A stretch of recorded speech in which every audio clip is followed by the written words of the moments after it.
Վերնաշապիկը պատռվեց, ու թվում էր, գետինը ոտքերիս տակից փախչում է։ Ամոթ փորձող հայացքներ ու մահու չափ լռություն։ Հետո մեր հարուստը մոտեցավ և արեց մի առաջարկ, որը փոխում է։ Ճակատագրեր, ասացեք, թե ինչպես արձագանքեց ձեր սիրտը այս հատվածին։ Եվ բաժանորդագրվեք, որովհետև այս պատմությունն անհնար է մոռանալ։ Զարթուցիչը զնգաց առավոտյան 5:40-ին, ինչպես միշտ։ Անի Մանուկյանը դանդաղ բացեց աչքերը, դեռս զգալով հոգնածության ծանրությունը կոպերին։ Եվս մեկ օր։ Եվս մեկ լուռ ճակատամարտ առջում։ Նա ձեռքը մեկնեց ու անջատեց զարթուցիչը, մի քանի վայրկյան պառկած մնալով նայելով Երանի արաբկիր թաղամասում գտնվող իր փոքրիկ բնակարանի առաստաղին։ Արշալույսի լույսը սկսում էր թափանցել հասարակ վարագույրների միջով, ամեն ինչ ներկելով մոխրագույն երանգով, որը կարծես կատարելապես համապատասխանում էր այն տրամադրությանը, որն ուղեկցում էր նրան ամեն առավոտ։ Նա վեր կացավ, բոբիկ ոտքերը դրեց սառը հատակին, քայլեց դեպի լոգարան։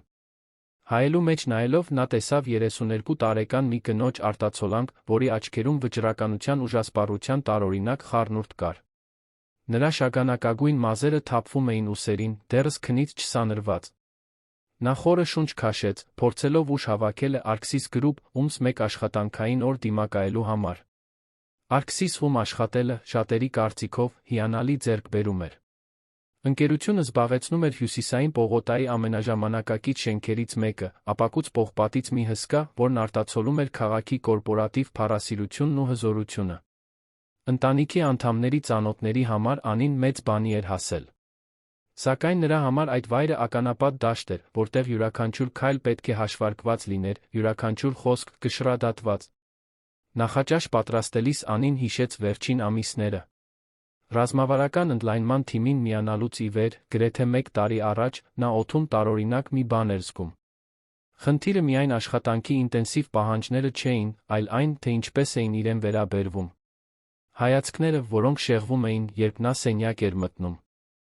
Զրույցները, որոնք կտրուկ դադարում էին։ Ճաշի կորպորատիվ երեկույթների հրավերները, որոնք երբեք իրեն չէին հասնում։ Կարո ժողովները, որոնցից նրան համակարգված կերպով բացառում էին, միշտ ինչ-որ անորոշ պատրվակով։ Սկզբում նա փորձում էր անտեսել։ Մտածում էր, որ դա պարանոյա է, դեռս հարմարվող մարդու անվստահություն։ Բայց ժամանակի ընթացքում օրինաչափությունն անհերքելի դարձավ։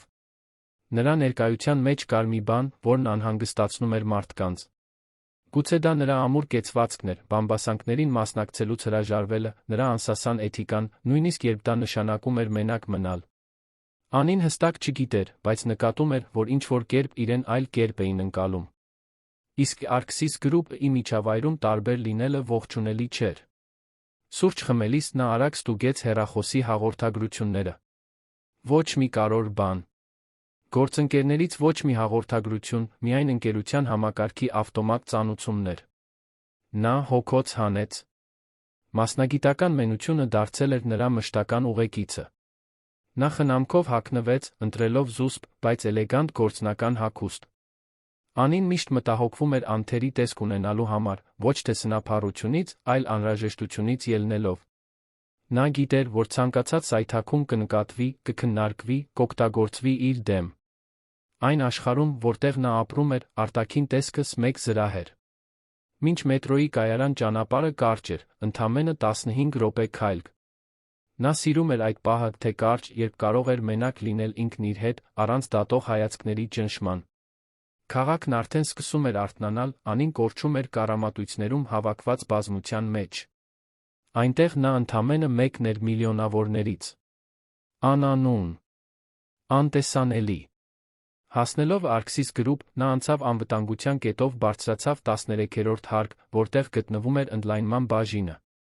Վերելակի դռները բացվեցին, նա խորը շունչ քաշեց դուրս գալուց առաջ։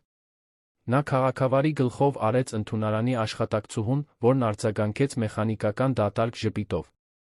Նա գնաց դեպի իր սեղանը, որը ռազմավարականորեն տեղադրված էր սենյակի պակաս արտոնյալ անկյունում։ Անին գիտեր, որ տարածքների դասավորությունը պատահական չէր։ Ամենաարժեքավոր աշխատակիցները զբաղեցնում էին պատուհանների մոտ գտնվող աշխատատեղերը, Հյուսիսային պողոտայի հիանալի տեսարանով։ Նա նստում էր հետնամասում, արխիվի սենյակի մոտ, որտեղ բնական լույսը հազիվ էր հասնում։ Նա միացրեց համակարգիչը, սկսեց մեկ անգամ վերանայել շնորհանդեսը, որը պետք է ներկայացներ այդ օրը կեսօրին։ Շաբաթներ շարունակ նա աշխատում էր այդ նախագծի վրա։ Դա իր արժեքը ցույց տալու մեծ հնարավորությունն էր։ Ընկերության ընդլայնման նոր մոդել, հիմնված շուկայի վերլուծությունների, ճշգրիտ տվյալների ռազմավարական տեսլականի վրա, որը նա համարում էր հեղափոխական։ Նա գիշերներ ու հանգստյան օրեր էր ներդրել այդ նյութի մեջ, կատարելագործելով յուրաքանչյուր մանրուք, յուրաքանչյուր փաստարկ, յուրաքանչյուր թիվ։ Շնորհանդեսը պետք է ներկայացվեր գործադիր տնօրինությանը։ Արքսիսի բոլոր մեծ անունները ներկա էին լինելու։ Անին գիտեր, որ դա իր պահն էր։ Եթե կարողանար տպավորել, գուցե վերջապես ստանար այն ճանաչումը, որին արժանի էր։ Գուցե մեկուսացման այդ մշտական զգացողությունը սկսեր նվազել։ 100-րդ անգամ սլայդները վերանայելիս նա լսեց մոտեցող քայլեր։ Նա բարձրացրեց աչքերը, տեսավ Լիլիթ Վարդանյանին, բաժնի ոչ պաշտոնական առաջնորդներից մեկին։ Լիլիթն այն ամենն էր, ինչ Անին չէր։ Բաց հայտնի, մի խարիզմայի տեր, որը կարծես առանց ջանքերի գրավում էր բոլորին։ Բարձրահասակ, շիկահեր, միշտ անթերի հագնված, նա շրջում էր գրասենյակում, կարծես տեղի տերն ինքն էր։ Եվ ինչ-որ առումով, այդպես էլ կար։ Բարի լույս Անի, ասաց Լիլիթը, կանգնելով նրա սեղանի կողքին։ Տոնը սիրալիր էր, բայց Անին դրա հետում ինչ-որ բան նկատեց։ Միշտ էր նկատում։ Բարի լույս Լիլիթ, պատասխանեց նա, ձայնը չեզոք պահելով։ Պատրաստ ես այսօրվա մեծ շնորհանդեսին։ Այո, պատրաստ եմ, հաստատեց Անին, զգալով անհանգստության խայթոց։ Լիլիթը հազվադեպ էր դիմում իրեն։ Այդ հանկարծակի մոտեցումը նրան զգոնացրեց։ Շատ լավ։ Հուսով եմ, ամեն ինչ լավ կլինի։ Լիլիթը ժպտաց, բայց ժպիտը չհասավ աչքերին։ Հետո նա շրջվեց, հեռացավ, վերադառնալով սենյակի մյուս կողմում գտնվող իր ընկերների խմբի մոտ։ Անին մի պահ նայեց նրան։ Այդ փոխազդեցության մեջ տարօրինակ մի բան կար, բայց նա չէր կարողանում հստակ հասկանալ, թե ինչ։ Նա գլուխը թափ տվեց, փորձելով հեռացնել անհանգստությունը, կրկին կենտրոնացավ շնորհանդեսի վրա։ Ժամերն անցնում էին դանդաղ։ Անին ճաշեց մենակ, ինչպես միշտ, մոտակա փոքրիկ սրճարանում։ Ախորժակ չուներ, նյարդայնությունը խլել էր ուտելու ցանկացած ցանկություն, բայց նա ստիպեց իրեն ինչ-որ բան ուտել։ Պետք է լավ լիներ։ Պետք է պատրաստ լիներ։ Երբ նա վերադարձավ գրասենյակ, լարվածությունն արդեն սկսում էր տիրել նրան։ Շնորհանդեսին մնացել էին հաշված ժամեր։ Նա մեկ անգամ ստուգեց ֆլեշ կրիչը, որտեղ պահպանված էր նյութը։ Ամեն ինչ կարգին էր։ Ամեն ինչ վերահսկողության տակ էր։ Ժամը 15-ին նա ծանուցում ստացավ։ Ժողովը կսկսվեր 30 րոպեից, 20-րդ հարկի կոնֆերանս դահլիճում։ Անին պահպանեց բոլոր ֆայլերը, վերցրեց իր թղթապանակը, նշումներով ֆլեշ կրիչը գնաց դեպի վերելակ։ Սիրտը արագ բաբախում էր։ Ձեռքերը թեթակի քրտնել էին։ Նա փորձում էր վերահսկել շնչառությունը, մտքում կրկնելով շնորհանդեսի հիմնական կետերը։ Հասնելով կոնֆերանս դահլիճ, նա հայտնվեց մի միջավայրում, որը կարծես ստեղծված էր վախեցնելու համար։ Փայլեցված կարմրափայտի օվալած սեղանը, կաշվե աթոռները, մուգ փայտե պանելներով պատերը։ Այնտեղ ամեն ինչ շնչում էր ուժ, հաջողություն։ Աստիճանաբար տնօրենները սկսեցին գալ։ Միջին տարիքի տղամարդիկ կանայք, անթերի կոստյումներով, զրուցում էին միմյանց հետ այնպիսի բնականությամբ, կարծես սովոր էին որոշումներ կայացնել, որոնք ազդում էին հազարավոր մարդկանց վրա։ Անին կանգնեց պրոյեկտորի կողքին, միացրեց ֆլեշ կրիչը, սպասեց։ Նրա աչքերը սահեցին սենյակով, հենց այդ ժամանակ նա տեսավ նրան։ Վահե Ավետիսյան, Արքսիս Գրուպ-ի գլխավոր տնօրենը։ Նա վերջինը մտավ, ամուր անաղմուկ քայլերով։ Բարձրահասակ, ուղիղ կեցվածքով, սմազերը ճշգրտորեն հետ սանրված, թափանցող հայացքով, փակ արտահայտությամբ։ Վահեն խորհրդավոր կերպար էր։ Նրան հազվադեպ էին տեսնում ընկերության հարկերում շրջելիս։ Նա ամեն ինչ կառավարում էր վերջին հարկի իր աշխատասենյակից, սահմանափակ մուտքով տարածքից, որտեղ շատ քչերն էին մուտք գործում։ Նրա մասին, իհարկե, լուրեր էին պտտվում։ Ասում էին, որ նա սառն է, հաշվենկատ, բոլորովին անտարբեր այն ամենի նկատմամբ, ինչ տեղի էր ունենում սովորական աշխատակիցների հետ։ Մի մարդ, որը կենտրոնացած էր միայն թվերի, ռազմավարությունների շահույթի վրա։ Բայց նրա աչքերում կար մի բան, մտածեց Անին, որը հակասում էր այդ կերպարին։ Մի բան, որը նա չէր կարողանում վերծանել։ Վահեն նստեց սեղանի գլխին, մատները խաչեց փայլուն մակերեսի վրա, գլխի գրեթե աննկատ շարժումով ցույց տվեց, որ նա կարող է սկսել։ Անին խորը շունչ քաշեց։ Բարձ ես, սկսեց նա, փորձելով ձայնը ամուր պահել։ Պատիվ է այսօր այստեղ լինել, ներկայացնելու ռազմավարական ընդլայնման մոդելի առաջարկ, որը, կարծում եմ, կարող է զգալիորեն փոխել Arxis Group-ի արդյունքները առաջիկա տարիներին։ Նա անցավ առաջին սլայդին։ Էկրանին հայտնվեց վերնագիրը «Խելացի ընդլայնում, կայուն աճ»։ Բայց երբ նա անցավ երկրորդ սլայդին, տարօրինակ մի բան տեղի ունեցավ։ Էկրանին հայտնված պատկերն այն չէր, ինչ նա պատրաստել էր։ Շուկայի վերլուծության մանրամասն գրաֆիկի փոխարեն հայտնվեց աղավաղված լուսանկար, խառնված պիքսելներ, ճչանգույներ։ Անին թարթեց, շփոթված։ Նա փորձեց անցնել հաջորդ սլայդին, մտածելով, որ գուցե բեռնման սխալ է։ Երրորդ սլայդն ավելի վատն էր։ Անիմաստ նախադասություններ։ Անհեթեթ տվյալներ։ Գրաֆիկներ, որոնք բացարձակապես իմաստ չունեին, անիրական թվերով ծիծաղելի եզրակացություններով։ Անին զգաց, թե ինչպես սառեց արյունը երակներում։ Դա իր նյութը չէր։ Դա այն չէր, ինչ նա պատրաստել էր։ Նա փորձեց հետ գնալ, առաջ գնալ, հուսահատորեն փնտրել իսկական շնորհանդեսի որե հետք։ Բայց ամեն ինչ աղավաղված էր։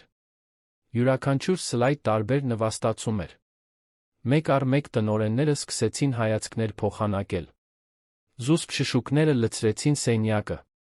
Ոմանք ճակատները կիտեցին, մյուսները հազիվ էին կարողանում թաքցնել իրենց զարմանքը։ Անին զգաց, թե ինչպես այրվեց դեմքը։ Ձեռքերը դողում էին։ Շնչառությունը կտրվեց։ Կարծես հատակը բացվում էր իր ոտքերի տակ։ Նա չէր հասկանում։ Ամեն ինչ ստուգել էր։ 1000 անգամ վերանայել էր։ Ինչպես էր դա հնարավոր։ Ներողություն, մրմնջաց նա, ձայնը դավաճանում էր։ Սխալ է տեղի ունեցել։ Ես չ։ Բայց խոսքերը մահացան նրա կոկորդում։ Բացատրություն չկար։ Ուղղելու միջոց չկար։ Նվաստացումը լիակատար էր, խեղդող, անխուսափելի։ Հենց այդ ժամանակ Վահեն վեր կացավ։ Շարժումն այնքան հանկարծակի էր, այնքան անսպասելի, որ բոլոր հայացքներն ուղղվեցին դեպի նա։ Նա լուռ անցավ սենյակով, չափված քայլերով, կանգնեց Անիի դիմաց։ Նա հազիվ էր կարողանում նայել նրան։ Իրեն փոքր էր զգում, ճզմված ամոթից։ Առանց մի խոսք ասելու, Վահեն հանեց իր բաճկոնը։ Անթերի, իտալական ձվածքով կոստյումը, որն անշուշտ ավելի թանկ արժեր, քան Անիի մի քանի ամսվա աշխատավարձը։ Ամուր, բայց զարմանալիորեն քնքուշ շարժումով նա բաճկոնը դրեց նրա ուսերին։ Անին ապշած բարձրացրեց աչքերը։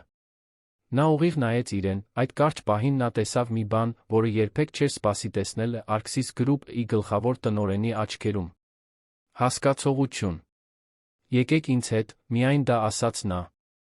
Ձայնը ցածր էր, զուսպ, բայց դրա մեջ կար մի հեղինակություն, որը հարցականի տակ չէր դրվում։ Անին, դեռ շփոթված, պարզապես գլխով արեց։ Նա շրջվեց, քայլեց դեպի դուռը։ Նա հետեց նրան, փաթաթված բաճկոնով, որը դեռ կրում էր նրա ջերմությունը։ Ամբողջ սենյակը լռեց։ Ոչ ոք չհամարձակվեց մի խոսք ասել։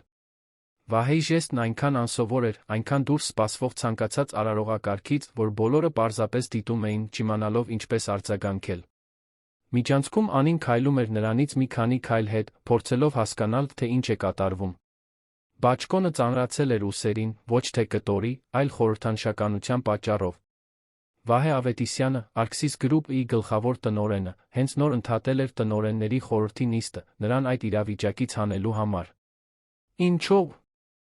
Նրանք մտան վերելակ։ Նա սեղմեց վերջին հարկի կոճակը։ Վերնահարկը։ Այն վայրը, ուր շատ քչերն էին հրավիրվում։ Վերելակը սկսեց լուռ բարձրանալ, Անին զգաց այդ պահի ծանրությունը։ Նրանց միջ լռությունը խիտ էր, լի չտրված հարցերով։ Նա ուզում էր խոսել, բացատրել, ներողություն խնդրել, բայց չգիտեր, թե որտեղից սկսել։ Իսկ նա կարծես թե մտադիր չէր խախտել լռությունը։ Կանգնած էր, նայելով վահանակի վրա փոխվող հարկերի թվերին, արտահայտությունը անփոփոխ։ Երբ դռները բացվեցին, Անին դիմավորեց շենքի մնացած մասից բոլորովին տարբեր միջավայր։ Arxis Group-ի վերնահարկը լայնարձակ տարածք էր, հատակից առաստաղ ձգվող պատուհաններով, որոնք բացում էին Երանի համայնապատկերը։ Քաղաքը անվերջ ձգվում էր բոլոր ուղղություններով, շենքերի, պողոտաների բաբախող կյանքի ծով։ Միջավայրը մինիմալիստական էր, բայց նրբաճաշակ։ Դիզայներական կահույք, արվեստի գործեր պատերին, պրոֆեսիոնալիզմի հարմարավետության համադրություն, որը Անին երբեք չէր տեսել ընկերությունում։ Վահեն նրան տարավ դեպի ավելի առանձնացված հատված, մի տեսակ հյուրասենյակ, հարմարավետ բազկաթոռներով ցածր սեղանով։ Նա ժեստով ցույց տվեց, որ նստի, իսկ հետո կանգնեց պատուհանի մոտ, նայելով քաղաքին։ Դուք պետք է շփոթված լինեք, ասաց նա, դեռ մեջքով դեպի իրեն։ Անին չգիտեր ինչ պատասխանել։ Շփոթվածը մեղմասություն էր այն զգացմունքների փոթորկի համար, որը նա զգում էր այդ պահին։ Վահեն շրջվեց դեպի նա։ Այն, ինչ տեղի ունեցավ կոնֆերանս դահլիճում, պատահականություն չէր։ Անին զգաց, թե ինչպես սիրտը սկսեց արագ բաբախել։ Ինչպես թե։ Նա քայլեց դեպի մոտակա սեղանը, վերցրեց նոութբուքը, բացեց այն։ Մի քանի արագ հրամաններից հետո նա էկրանը շրջեց դեպի Անին։ Ահա դրանք։ Բոլոր սլայդները։ Իսկական շնորհանդեսը։ Յուրաքանչյուր գրաֆիկ, յուրաքանչյուր տվյալ, յուրաքանչյուր փաստարկ, որը նա այդքան խնամքով պատրաստել էր։ Ձեր բնօրինակ շնորհանդեսը, ասաց նա, ավտոմատ կերպով պահպանվել է ընկերության ներքին սերվերներում։ Այն ամենը, ինչ դուք պատրաստել եք, այստեղ է։ Եվ պետք է ասեմ, որ դա բացառիկ աշխատանք է։ Անին թարթեց, փորձելով հասկանալ։ Եթե շնորհանդեսն այստեղ էր, ապա ինչ էր տեղի ունեցել։ Ինչ-որ մեկը, շարունակեց Վահեն, դիտավորյալ փոխել է ֆայլերը ձեր ֆլեշ գրիչի վրա։ Դա միտումնավոր դիվերսիա էր։ Բառն արձագանքեց Անիի մտքում։ Դիվերսիա։ Ինչ-որ մեկը դա արել էր դիտավորյալ։ Ինչ-որ մեկը ցանկացել էր տեսնել նրան ձախողված, նվաստացած ամբողջ տնօրինության առաջ։ Ով, նրա ձայնը դուրս եկավ շշուկի պես։ Վահեն կրկին նստեց, այժմ նրա դիմացի բազկաթոռին։ Շաբաթներ շարունակ ես հետում էի ձեր թիմի ներսում տեղի ունեցող շարժումներին։ Մեկուսացումներին, մեկնաբանություններին, այն ձին, թե ինչպես ձեզ համակարգված կերպով անտեսում էին։ Այս ամենը գրավեց իմ ուշադրությունը։ Անին կոկորդում կոշտուկ զգաց։ Նա գիտեր։ Վահե Ավետիսյանը, գլխավոր տնօրենը, որը ենթադրաբար չէր խառնվում աշխատակիցների գործերին, նկատել էր, թե ինչի միջով էր նա անցնում։ Եվ կաս մի բան, ավելացրեց նա, առաջին անգամ Անին նրա արտահայտության մեջ թեթ փոփոխություն տեսավ։ Գրեթե աննկատ, բայց մարդկային թվացող մի բան։ Ես ձեզ ճանաչում եմ, Անի։ Ավելի վաղուց, քան դուք կարծում եք։ Նա ճակատը գիտեց։ Ինչպես թե։ 3 տարի առաջ դուք մասնակցել եք Arxis խմբի նորարարության բաժնի թափուր տեղի համար մրցույթին։ Այդ ժամանակ ձեզ չընդունեցին, բայց ձեր կեցվածքը հարցազրույցների ընթացքում խորապես տպավորվել է։ Ես հիշում եմ ձեր ասած յուրաքանչյուր խոսքը։ Այն ձ, թե ինչպես պաշտպանեցիք ձեր գաղափարները։ Այն էթիկան, որը ցուցաբերեցիք, երբ ձեզ հարցրին բարոյական երկընտրանքներ պարունակող հիպոթետիկ իրավիճակների մասին։ Անին հազիվ էր կարողանում հավատալ։ Նա հիշում էր իրեն 3 տարի առաջվա մրցույթից։ Երբ դուք միացաք ներկայիս թիմին, ես անմիջապես ճանաչեցի։ Բայց նախընտրեցի դիտել։ Ուզում էի տեսնել, թե ինչպես կզարգանաք, ինչպես կդիմանաք ճնշմանը։ Եվ այն, ինչ տեսա, մի մարդ էր, որը, նույնիսկ մշտապես մեկուսացված լինելով, երբեք չկորցրեց իր ինքնատիրապետումը։ Երբեք թույլ չտվեց, որ թունավոր միջավայրն իրեն աղավաղի։ Վահեի խոսքերը տարօրինակ կերպով հնչում էին Անիի մեջ։ Դա ճանաչում էր։ Մի բան, որը նա այնքան երկար չէր ստացել, որ գրեթե մոռացել էր, թե դա ինչ է։ Այն, ինչ տեղի ունեցավ այսօր, շարունակեց նա, ընդամենը վերջին կաթիլն էր։ Բայց հիմա մենք ապացույցներ ունենք։ Եվ մենք կգործենք։ Այդ պահին սենյակի դուռը բացվեց, մի երիտասարդ կին ներս մտավ։ Անին նրան աղոտ ճանաչեց։ Դա Նարե Մկրտչյանն էր, ՏՏ թիմի աշխատակից։ Զուսպ, միշտ գլխիկոր, հազվադեպ էր երում իր բաժնից դուրս։ Նարեն մոտեցավ, առանց որևէ բան ասելու, պլանշետ մեկնեց Վահեին։ Նա արագ նայեց, հետո էկրանը շրջեց դեպի Անին։ Ահա դրանք։ Ներքին տեսախցիկների պատկերները։ Էկրանի նկարները։ Մուտքերի գրանցումները։ Եվ դրանց բոլորի մեջ հստակ երում էր մի մարդ։ Լիլիթ Վարդանյան։ Պատկերները ցույց էին տալիս, թե ինչպես է Լիլիթը մուտք գործում Անիի համակարգիչ, պատճենում ֆայլեր, շահարկում տվյալներ։ Ամեն ինչ գրանցված էր։ Ամեն ինչ ապացուցված։ Անին զգաց ցնցման տարօրինակ վավերացման զգացումի խառնուրդ։ Նա խելագար չէր։ Դա պարանոյա չէր։ Իրոք ինչ-որ մեկն աշխատում էր իր դեմ։ Լիլիթը պաշտոնապես կենթարկվի հետաքննության, ասաց Վահեն մի վճռականությամբ, որը կասկածի տեղիք չէր տալիս։ Եվ այն ամենը, ինչ մենք կբացահայտենք, կքննվի իրավիճակի պահանջած ողջ խստությամբ։ Նարեն լուռ գլխով արեց դուրս եկավ սենյակից, Անին Վահեին կրկին մենակ թողնելով։ Իսկ ինչ վերաբերում է ձեզ, ասաց նա, ուշադրությունը լիովին Անիի վրա կենտրոնացնելով, ես առաջարկ ունեմ։ Նա նայեց նրան, դեռս փորձելով հասկանալ ամեն ինչ։ Ես ձեզ նոր պաշտոն չեմ առաջարկելու։ Դա անբավարար կլիներ։ Ես ձեզ առաջարկում եմ գործընկերություն։ Մի տեղ ընկերության ռազմավարական նորարարության թում։ Ոչ թե որպես աշխատակից, այլ որպես գործընկեր։ Անին զգաց, թե ինչպես շունչը կտրվեց։ Գործընկերություն։ Վահե Ավետիսյանի հետ։ Դա բոլորովին անսպասելի բան էր, մի բան, որը գերազանցում էր ցանկացած սպասում, որ նա կարող էր ունենալ։ Ես։ Նա վարանեց։ Ինչու եք դա անում։ Վահեն վեր կացավ, կրկին քայլեց դեպի պատուհանը։ Որովհետև ես ճանաչում եմ արժեքը, երբ տեսնում եմ այն։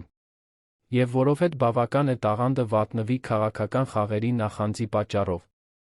Նա շրջվեց դեպի նա։ Բայց հասկացեք։ Սա բարեգործություն չէ։ Սա ռազմավարություն է։ Ձեր շնորհանդեսը փայլուն է։ Եվ ես ուզում եմ, որ այն լինի մեր հաջորդ միջազգային առաջարկի հիմքը։ Բայց դրա համար ինձ պետք է, որ դուք լինեք մի դիրքում, որտեղ ձեզ այլս չեն կարող դիվերսիայի ենթարկել։ Որտեղ կունենաք անհրաժեշտ ինքնավարություն, անելու այն աշխատանքը, որը միայն դուք եք ունակ անելու։ Անին երկար վայրկյաններ լուռ մնաց։ Նրա ուղեղը դեռ փորձում էր մարսել այդ օրվա անհավանական շրջադարձը։ Հանրային նվաստացումից մինչ ընկերության գլխավոր տնօրենի հետ գործընկերության առաջարկ։ Ես պետք է մտածեմ, վերջապես ասաց նա։ Վահեն գլխով արեց։ Արդար է։ Բայց շատ մի ուշացեք։ Ժամանակը թանկ է, մենք շատ աշխատանք ունենք անելու։ Նա վերցրեց այցեքարտը, տվեց նրան։ Սա իմ անմիջական կոնտակտն է։ Երբ պատասխան ունենաք, կապվեք ինձ հետ։ Անին վերցրեց այցեքարտը, զգալով այդ փոքրիկ թղթի կտորի ծանրությունը։ Դա ավելին էր, քան կոնտակտ։ Դա կամուրջ էր։ Հնարավորություն։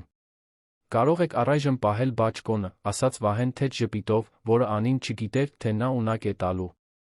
Դրսում ցուրտ է։ Նա նայեց դեռս իր ուսերին գտնվող բաճկոնին, այդ օրը առաջին անգամ ամոթից ու շփոթությունից բացի այլ բան զգաց։ Նա հույս զգաց։ Վերնահարկից դուրս գալով, կրկին իր հարկ իջնելով, Անին գիտեր, որ այլս ոչինչ առաջվանը չի լինի։ Այն, ինչ սկսվել էր որպես իր կյանքի ամենավատ օր, վերածվում էր բոլորովին անսպասելի մի բանի։ Արքսիս գրուպի միջանցքներով քայլելիս, դեռս Վահեի բաճկոնով փաթաթված, նա նկատում էր հայացքները։ Բայց հիմա դրանք տարբեր էին։ Դրանք արամարանքի կամ անտարբերության հայացքներ չէին։ Դրանք հետաքրքրության էին։ Զարմանքի։ Մի բանի, որը Անին սովոր չէր ստանալ։ Հարգանքի։ Այդ գիշեր, տուն հասնելով, Անին չկարողացավ քնել։ Նա նստած էր բազմոցին, նայելով Վահեի այցեքարտին։ Մտածում էր այն ամենի մասին, ինչ տեղի էր ունեցել։ Դիվերսիայի, նվաստացման, անսպասելի փրկության, առաջարկի, որը լիովին կփոխեր իր ուղին։ Եվ երկար ժամանակ անց առաջին անգամ Անի Մանուկյանը թույլ տվեց իրեն հավատալ, որ գուցե, միայն գուցե, ինքն անտեսանելի չէր։ Գուցե միշտ էլ արժեք ուներ։ Պարզապես պետք էր մեկը, որը կկարողանար տեսնել այն։ Հաջորդ 3 օրերն Անիի կյանքի ամենատարօրինակ օրերն էին։ Նա շարունակում էր գնալ աշխատանքի, կատարել իր սովորական պարտականությունները, բայց ամեն ինչ փոխվել էր։ Մարդիկ նրան այլ կերպ էին նայում։ Ոմանք հետաքրքրությամբ, մյուսները վատ թաքցրած դժգոհությամբ։ Լուրն այն մասին, թե ինչ էր տեղի ունեցել կոնֆերանս դահլիճում, հատկապես Վահեի ժեստի մասին, կրակի պես տարածվել էր ընկերությունում։ Անին իրեն զուսպ էր պահում, հարցերին պատասխանում էր միայն անհրաժեշտության դեպքում։ Բայց ներսում մտքերի փոթորիկը նրան հանգիստ չէր տալիս։ Վահեի այցեքարտը պահված էր նրա պայուսակում, մշտական ծանրություն, որը հիշեցնում էր այն որոշման մասին, որը նա պետք է կայացներ։ Չորրորդ օրվա առավոտյան Անիին կանչեցին մարդկային ռեսուրսների բաժին։ Սիրտը սկսեց արագ բաբախել։ Արդյոք դա հետաքննության մասին էր։ Լիլիթի մասին։ Թե ավելի վատ, ուզում էին իրեն ազատել աշխատանքից, հետագա խնդիրներից խուսափելու համար։ Սենյակ մտնելով նա տեսավ Մարինե Գորգյանին, մրբաժնի տնօրենին։ 50 անց մի կին, միշտ լուրջ պրոֆեսիոնալ։ Մարինեն աթոռ ցույց տվեց, փակեց դուռը։ Անի, շնորհակալ եմ, որ եկաք, սկսեց Մարինեն պաշտոնական տոնով։ Կցանկանայի ձեզ պաշտոնապես տեղեկացնել, որ մենք սկսել ենք ներքին հետաքննություն ձեր շնորհանդեսի ընթացքում տեղի ունեցած միջադեպի վերաբերյալ։ Անին գլխով արեց, ոչինչ չասելով։ Նախնական ապացույցները մատնանշում են Լիլիթ Վարդանյանի կողմից դիտավորյալ դիվերսիոն գործողություն։ Մենք ճշտում ենք բոլոր մանրամասները, բայց արդեն ունենք բավարար նյութեր լուրջ կարգապահական միջոցներ ձեռնարկելու համար։ Մարինեն դադար տվեց, ուշադիր նայելով Անիին։ Մենք նա պարզել ենք, որ սա եզակի դեպք չի եղել։ Լիլիթն ունի այլ աշխատակցուհիների հետ անպատշաճ վարքի պատմություն։ Վարքագիծ, որը, ցավոք, անտեսվել է նախորդ ղեկավարության կողմից։ Անին զգաց թեթացման զայրույթի խառնուրդ։ Ուրեմն միայն իր հետ չէր։ Այլ կանայք էլ էին անցել նույնի միջով։ Կցանկանայի ձեզանից ներողություն խնդրել, շարունակեց Մարինեն, առաջին անգամ նրա ձայնը մի փոքր կորցրեց պաշտոնական խստությունը։ Արքսիս գրուպը ձախողել է իր աշխատակցուհիներին պաշտպանելու հարցում։ Մենք ձախողել ենք իսկապես առողջ միջավայր ստեղծելու հարցում։ Դա կփոխվի։ Անին վերջապես գտավ իր ձայնը։ Ինչ է լինելու Լիլիթի հետ։ Նա անմիջապես կհեռացվի աշխատանքից, մինչ պաշտոնական հետաքննությունը շարունակվում է։ Կախված վերջնական արդյունքներից ավելի խիստ միջոցներ կձեռնարկվեն։ Մարինեն դադար տվեց։ Եվ ոչ միայն նա։ Ղեկավարության մի մասը, որը թույլ է տվել, որ այս թունավոր մշակույթը ծաղկի, նույնպես պատասխանատվության կենթարկվի։ Մարինեի խոսքերն արձագանքեցին Անիի մտքում։ Ամբողջ ընկերությունը փոփոխությունների միջով էր անցնում։ Եվ այս ամենը կոնֆերանս դահլիճում տեղի ունեցած այդ սարսափելի օրվա պատճառով։ Եվս մեկ բան կա, ասաց Մարինեն, ծրար հանելով։ Պարոն Ավետիսյանը խնդրեց սա փոխանցել ձեզ։ Անին թեթակի դողացող ձեռքերով վերցրեց ծրարը։ Այն ծանր էր, պաշտոնական։ Բացելով այն, նա գտավ պաշտոնական փաստաթուղթ։ Գործընկերության մանրամասն առաջարկ, բոլոր պայմաններով, տոկոսներով, պարտականություններով։ Դա իրական էր։ Վահեն լուրջ էր խոսել։ Դուք մինչ շաբաթվա վերջ ժամանակ ունեք ձեր պատասխանը տալու, տեղեկացրեց Մարինեն։ Բայց կարող եմ ասել, Անի, որ այստեղ աշխատելու իմ բոլոր տարիների ընթացքում երբեք չեմ տեսել, որ պարոն Ավետիսյանը նման առաջարկ անի որևէ մեկին։ Անին դուրս եկավ մրբաժնի սենյակից, դեռ բռնած ծրարը։ Այդ փաստաթղթի ծանրությունը շատ ավելին էր, քան թուղթը։ Դա մի որոշման ծանրություն էր, որը լիովին կփոխեր իր կյանքը։ Այդ օրը կեսօրին, մենակ նստած այն սրճարանում, որտեղ միշտ ճաշում էր, Անին կարդում վերընթերցում էր պայմանագրի յուրաքանչյուր տողը։ Ամեն ինչ այնտեղ էր։ Մասնակցության տոկոսներ, գործունեության ոլորտներ, որոշումներ կայացնելու ինքնավարություն։ Դա կառավարչի պաշտոն չէր։ Դա սովորական առաջխաղացում չէր։ Դա իսկական գործընկերություն էր։ Վահեն նրան տեղ էր առաջարկում այն սեղանի շուրջ, որտեղ իսկապես որոշումներ էին կայացվում։ Ինչու ես։ Նա մեկ անգամ հարցրեց ինքն իրեն։ Ինչու էր նա դա անում։ Վահեի ձայնն արձագանքեց նրա հիշողության մեջ։ Որովհետև ես ճանաչում եմ արժեքը, երբ տեսնում եմ այն։ Բայց միայն դա էր։ Թե կար ավելին։ Անին գլուխը թափ տվեց։ Չէր կարող թույլ տալ իրեն պրոֆեսիոնալից այն կողմ սպասումներ ունենալ։ Վահե Ավետիսյանը Arxis Group-ի գլխավոր տնօրենն էր։ Անհասանելի, զուսպ մի մարդ, որն ապրում էր իրենից բոլորովին տարբեր աշխարհում։ Այդ առաջարկը բիզնեսի մասին էր։ Ռազմավարության։ Ոչ ավելին։ Բայց այդ դեպքում ինչու էր նա բաճկոնը դրել իր ուսերին։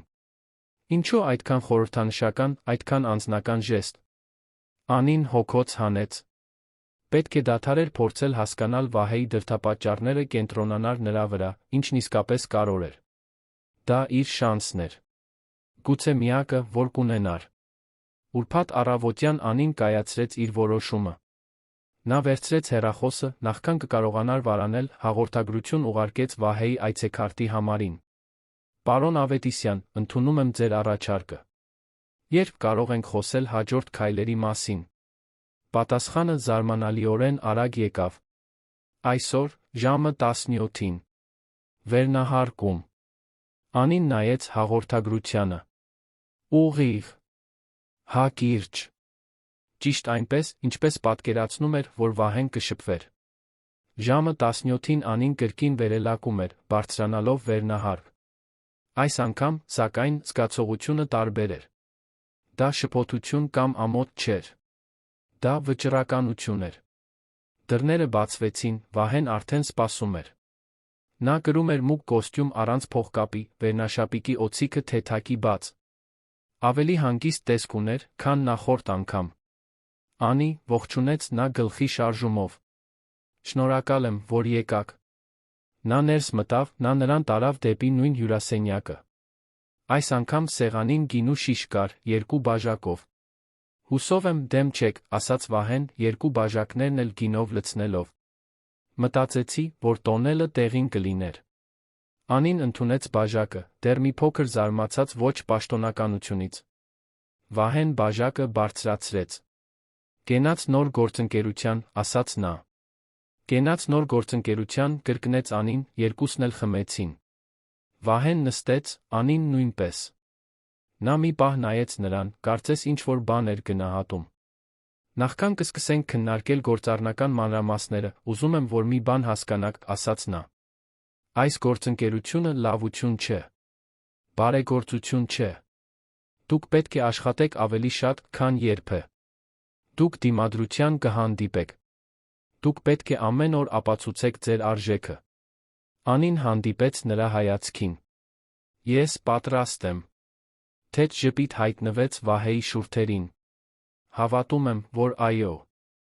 Նա վերցրեց պլանշետը, սկսեց Անին ցույց տալ ընթացիկ նախագծերը, ապագա առաջարկները, այն ոլորտները, որտեղ նա ինքնավարություն կունենար գործելու։ Անին ուշադիր լսում էր, անհրաժեշտության դեպքում հարցեր տալիս, յուրացնում յուրաքանչյուր տեղեկություն։ Նրանք ժամերով խոսեցին։ Ցերեկվա լույսն աստիճանաբար իր տեղը զիջեց մթնշաղին, երանը սկսեց լուսավորվել դրսում։ Անին այնքան էր տարված զրույցով, որ հազիվ նկատեց ժամանակի ընթացքը։ Մի բան կա, որ կցանկանայի իրականացնել, ասաց Անին որոշակի պահի։ Եթե ես լինելու եմ այս ընկերության ղեկավարության մաս, ուզում եմ առաջարկել մի բան, որը դուրս է արտրային նախագծերից։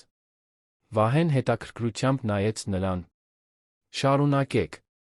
Ես ուզում եմ ստեղծել ներքին ծրագիր, ուղղված այն աշխատակիցներին լսելուն աջակցելուն, ովքեր անցնում են այնպիսի իրավիճակների միջով, ինչպիսին ես եմ անցել։ Բարոյական ոտնձգություն, մեկուսացում, դիվերսիա։ Բաներ, որոնք հաճախ անտեսանելի են, բայց որոնք ոչնչացնում են մարդկանց։ Վահեն մի քանի վայրկյան լուռ մնաց։ Անին չէր կարողանում կարդալ նրա արտահայտությունը։ Հետո նա գլխով արեց։ Դա հիանալի գաղափար է։ Եվ անհրաժեշտ։ Անին խորը թեթացում զգաց։ Վստահ էր, որ Վահեն կհասկանար։ Իրականում, շարունակեց նա, կարծում եմ, որ դա պետք է լինի ձեր առաջնահերթություններից մեկը։ Մենք պետք է փոխենք այս ընկերության մշակույթը ներսից։ Եվ ոչ ոք ձեզանից լավ չի կարող ղեկավարել այդ փոփոխությունը։ Նրանք շարունակեցին խոսել, մինչ գիշերն ամբողջությամբ իջավ քաղաքի վրա։ Երբ Անին վերջապես նայեց ժամացույցին, գրեթե ժամը 22-ն էր։ Վայ, ես չնկատեցի, թե ինչպես անցավ ժամանակը, ասաց նա, արագ վեր կենալով։ Ներողություն, որ այդքան ժամանակ խլեցի ձեզանից։ Պետք չէ ներողություն խնդրել, ասաց Վահեն, նույնպես վեր կենալով։ Սա վերջին շաբաթների ամենաարդյունավետ զրույցն էր, որ ունեցել եմ։ Նա ուղեկցեց նրան մինչ վերելակ։ Անին մտավ շրջվեց դեպի նա։ Պարոն Ավետիսյան, սկսեց նա։ Վահե, ուղեց նա։ Եթե մենք գործընկերներ ենք լինելու, կարծում եմ, կարող ենք հրաժարվել պաշտոնականություններից։ Անին թեթակի ժպտաց։ Ուրեմն, Վահե։ Շնորհակալ եմ։ Ամեն ինչի համար։ Նա գլխով արեց։ Կհանդիպենք երկուշաբթի։ Պատրաստվեք։ Լարված է լինելու։ Վերելակի դռները փակվեցին, Անին մնաց մենակ, իջնելով։ Բայց նա իրեն մենակ չէր զգում։ Երկար ժամանակ անց առաջին անգամ նա զգում էր, որ դաշնակից ունի։ Հանգստյան օրերին Անին գրեթե չկարողացավ հանգստանալ։ Նրա միտքը մշտապես աշխատում էր, պլանավորում, պատրաստվում գալիքին։ Նա վերանայեց բոլոր փաստաթղթերը, ուսումնասիրեց նախագծերը, նշումներ արեց իր գաղափարների վերաբերյալ։ Երկուշաբթի առավոտյան, Arxis Group հասնելուն պես, ամեն ինչ այլ էր։ Նախ պաշտոնական հայտարարություն կար փակցված տեղեկատվական վահանակներին ուղարկված էլեկտրոնային փոստով ամբողջ ընկերությանը։ Լիլիթ Վարդանյանը հեռացվել էր իր պարտականություններից։ Հաղորդագրությունը պաշտոնական էր, բայց հստակ։ Ընկերության արժեքներին անհամատեղելի անպատշաճ վարքագիծ։ Երկրորդ, կար մեկ այլ հայտարարություն։ Անի Մանուկյանը նշանակվել էր Arxis Group-ի նորարարական ռազմավարության նոր բաժնի գործընկեր տնօրեն։ Լուրն անմիջապես իրարանցում առաջացրեց։ Անին կարող էր զգալ հայացքները, լսել շշուկները։ Ոմանք անկեղծ զարմանքի էին։ Մյուսները՝ վատ թաքցրած նախանձի։ Բայց կային նա հարգանքի հայացքներ։ Եվ նույնիսկ հիացմունքի։ Անին ուղեկցեցին իր նոր տարածք։ Դա այլս մութ անկյունի աշխատատեղը չէր։ Դա սեփական սենյակ էր, լայն պատուհաններով, քաղաքի տեսարանով, ժամանակակից կահույքով։ Նույնիսկ դրան վրա ցուցանակ կար իր անունով։ Անի Մանուկյան, նորարարական ռազմավարության գործընկեր տնօրեն։ Նա մի պահ կանգնեց, նայելով ցուցանակին։ Դա իրական էր։ Իսկապես տեղի էր ունենում։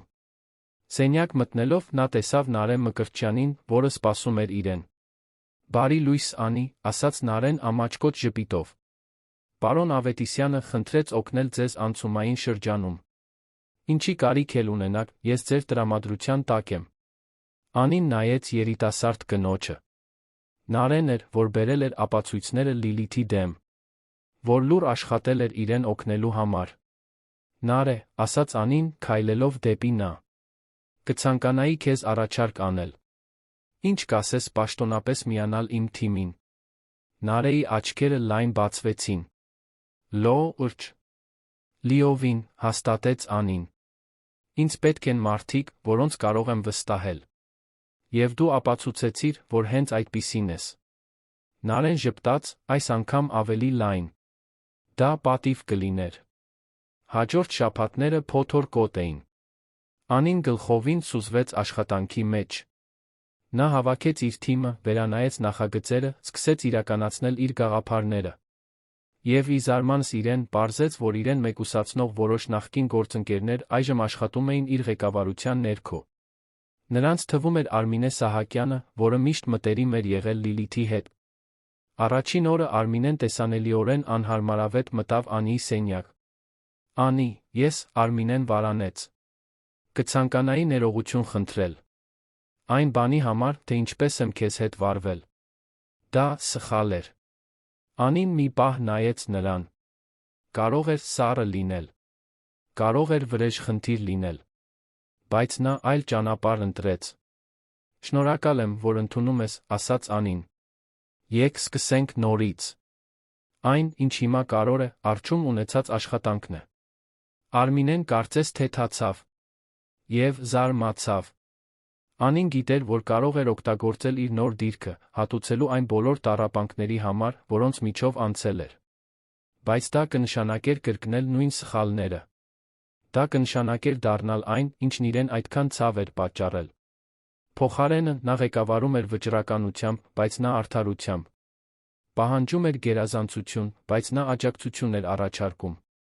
Աստիճանաբար թիմի դինամիկան սկսեց փոխվել։ Մինույն ժամանակ Վահեն ամեն ինչ դիտում էր հեռվից։ կամ ոչ այնքան հեռվից։ Նա սկսեց ավելի հաճախ հայտնվել ընկերության ստորին հարկերում։ Մի բան, որը նախկինում երբեք չէր անում։ Անցնում էր Անիի բաժնով, հարցնում նախագծերի ընթացքի մասին, անհրաժեշտության դեպքում խորհուրդներ տալիս։ Մարդիկ նկատում էին և մեկնաբանում։ Անին փորձում էր ամեն ինչ խիստ պրոֆեսիոնալ պահել, բայց դժվար էր անտեսել Վահեի ուշադրությունը։ Այն ձ, թե ինչպես էր նա լսում, երբ ինքը խոսում էր։ Ինչպես էր լուրջ ընդունում իր կարծիքները։ Ինչպես էր թվում, թե անկեղծորեն հետաքրքրված է ոչ միայն արդյունքներով, այլ նրանով, թե ինքն ինչպես է։ Մի օր կեսօրին, միջազգային ներդրողների հետ հատկապես լարված հանդիպումից հետո, Վահեն խնդրեց, որ Անին բարձրանա վերնահար։ Երբ նա հասավ, գտավ նրան կանգնած պատուհանի մոտ, դիտելով քաղաքը։ Ներդրողները տպավորված էին, ասաց նա, չշրջվելով։ Ձեր շնորհանդեսն անթերի էր։ Շնորհակալ եմ, պատասխանեց Անին, մոտենալով։ Բայց դա թիմային աշխատանք էր։ Վահեն վերջապես շրջվեց դեպի նա։ Պետք չէ նվազեցնել ձեր ձեռքբերումները, Անի։ Ընդունեք այն վաստակը, որին արժանի եք։ Նա թեթակի ժպտաց։ Դեռ սովորում եմ դրան։ Ինչին։ Տեսանելի լինելուն, խոստովանեց նա։ Այնքան երկար ժամանակ ես անտեսանելի էի։ Հիմա երբեմն անիրական է թվում։ Վահեն մի քանի քայլ արեց դեպի նա։ Դուք երբեք անտեսանելի չեք եղել։ Պարզապես շրջապատված էիք կույր մարդկանցով։ Նրա խոսքերն անսպասելի կերպով հուզեցին Անիին։ Վահեի ձայնի մեջ, նրա հայացքի մեջ մի բան կար, որը դուրս էր պրոֆեսիոնալից։ Վահե, ասաց նա վարանելով։ Ինչու արեցիք այս ամենը։ Եվ խնդրում եմ, ազնիվ եղեք ինձ հետ։ Նա երկար պահ լուռ մնաց։ Երբ վերջապես պատասխանեց, նրա ձայնն ավելի ցածր էր, ավելի անձնական, քան Անին երբեք լսել էր։ Որովհետև երբ տեսա ձեզ այդ կոնֆերանս դահլիճում, նվաստացած մենակ, տեսա նույն արժանապատվությունը, որն ինձ տպավորել էր 3 տարի առաջ։ Նույն հրաժարումը խոնարհվելուց, կոտրվելուց։ Եվ հասկացա, որ այդպիսի մարդիկ հազվադեպ են։ Թանկ արժեք։ Նա դադար տվեց, կարծես որոշում էր, թե որքան բացահայտի։ Ես բաճկոնը ձեր վրա չդրեցի այն ամոթից, թե ինչ էր կատարվում, Անի։ Դրեցի, որովհետև չէի կարող տանել, թե ինչպես են ձեզ նվաստացնում։ Որովհետև այդ պահին այն ամենը, ինչ ես ուզում էի, ձեզ այդտեղից հանելն էր ցույց տալը, որ դուք անսահման ավելին արժեք, քան այդ մարդիկ կարող էին տեսնել։ Անին զգաց, թե ինչպես սիրտը սկսեց արագ բաբախել։ Սա այլս միայն բիզնեսի մասին չէր։ Վահեի խոսքերում ավելի խորը, ավելի անձնական բան կար։ Ես լավ չեմ կարողանում զգացմունքների հետ վարվել, շարունակեց նա։ Ամբողջ կյանքս ռացիոնալ, հաշվարկված որոշումներ եմ կայացրել։ Բայց ձեզ հետ, Անի, մի բան կա, որը դուրս է տրամաբանությունից։ Մի բան, որը չեմ ուզում անտեսել։ Խոսքերը կախվեցին նրանց միջ, լի իմաստով։ Անին չգիտեր ինչ ասել։ Նրա մի մասը ուզում էր հետ քաշվել, պահպանել պրոֆեսիոնալ հարաբերությունների անվտանգությունը։ Բայց մյուս մասը, մի մաս, որն այնքան երկար ճնշվել էր, ուզում էր թույլ տալ իրեն զգալ։ Վահե, ես, սկսեց նա, բայց նրան ընդհատեց նրա հեռախոսի զանգը։ Նա նայեց էկրանին, հոգոց հանեց։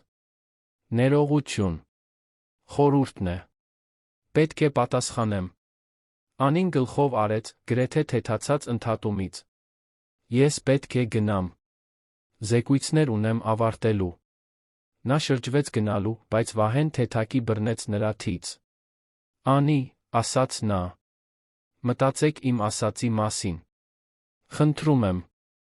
Նա նայեց նրա աչքերին, գլխով արեց, նախքան հեռանալը։ Վերելակում իջնելիս, Անին գլուխը հենեց սառը պատին, փակեց աչքերը։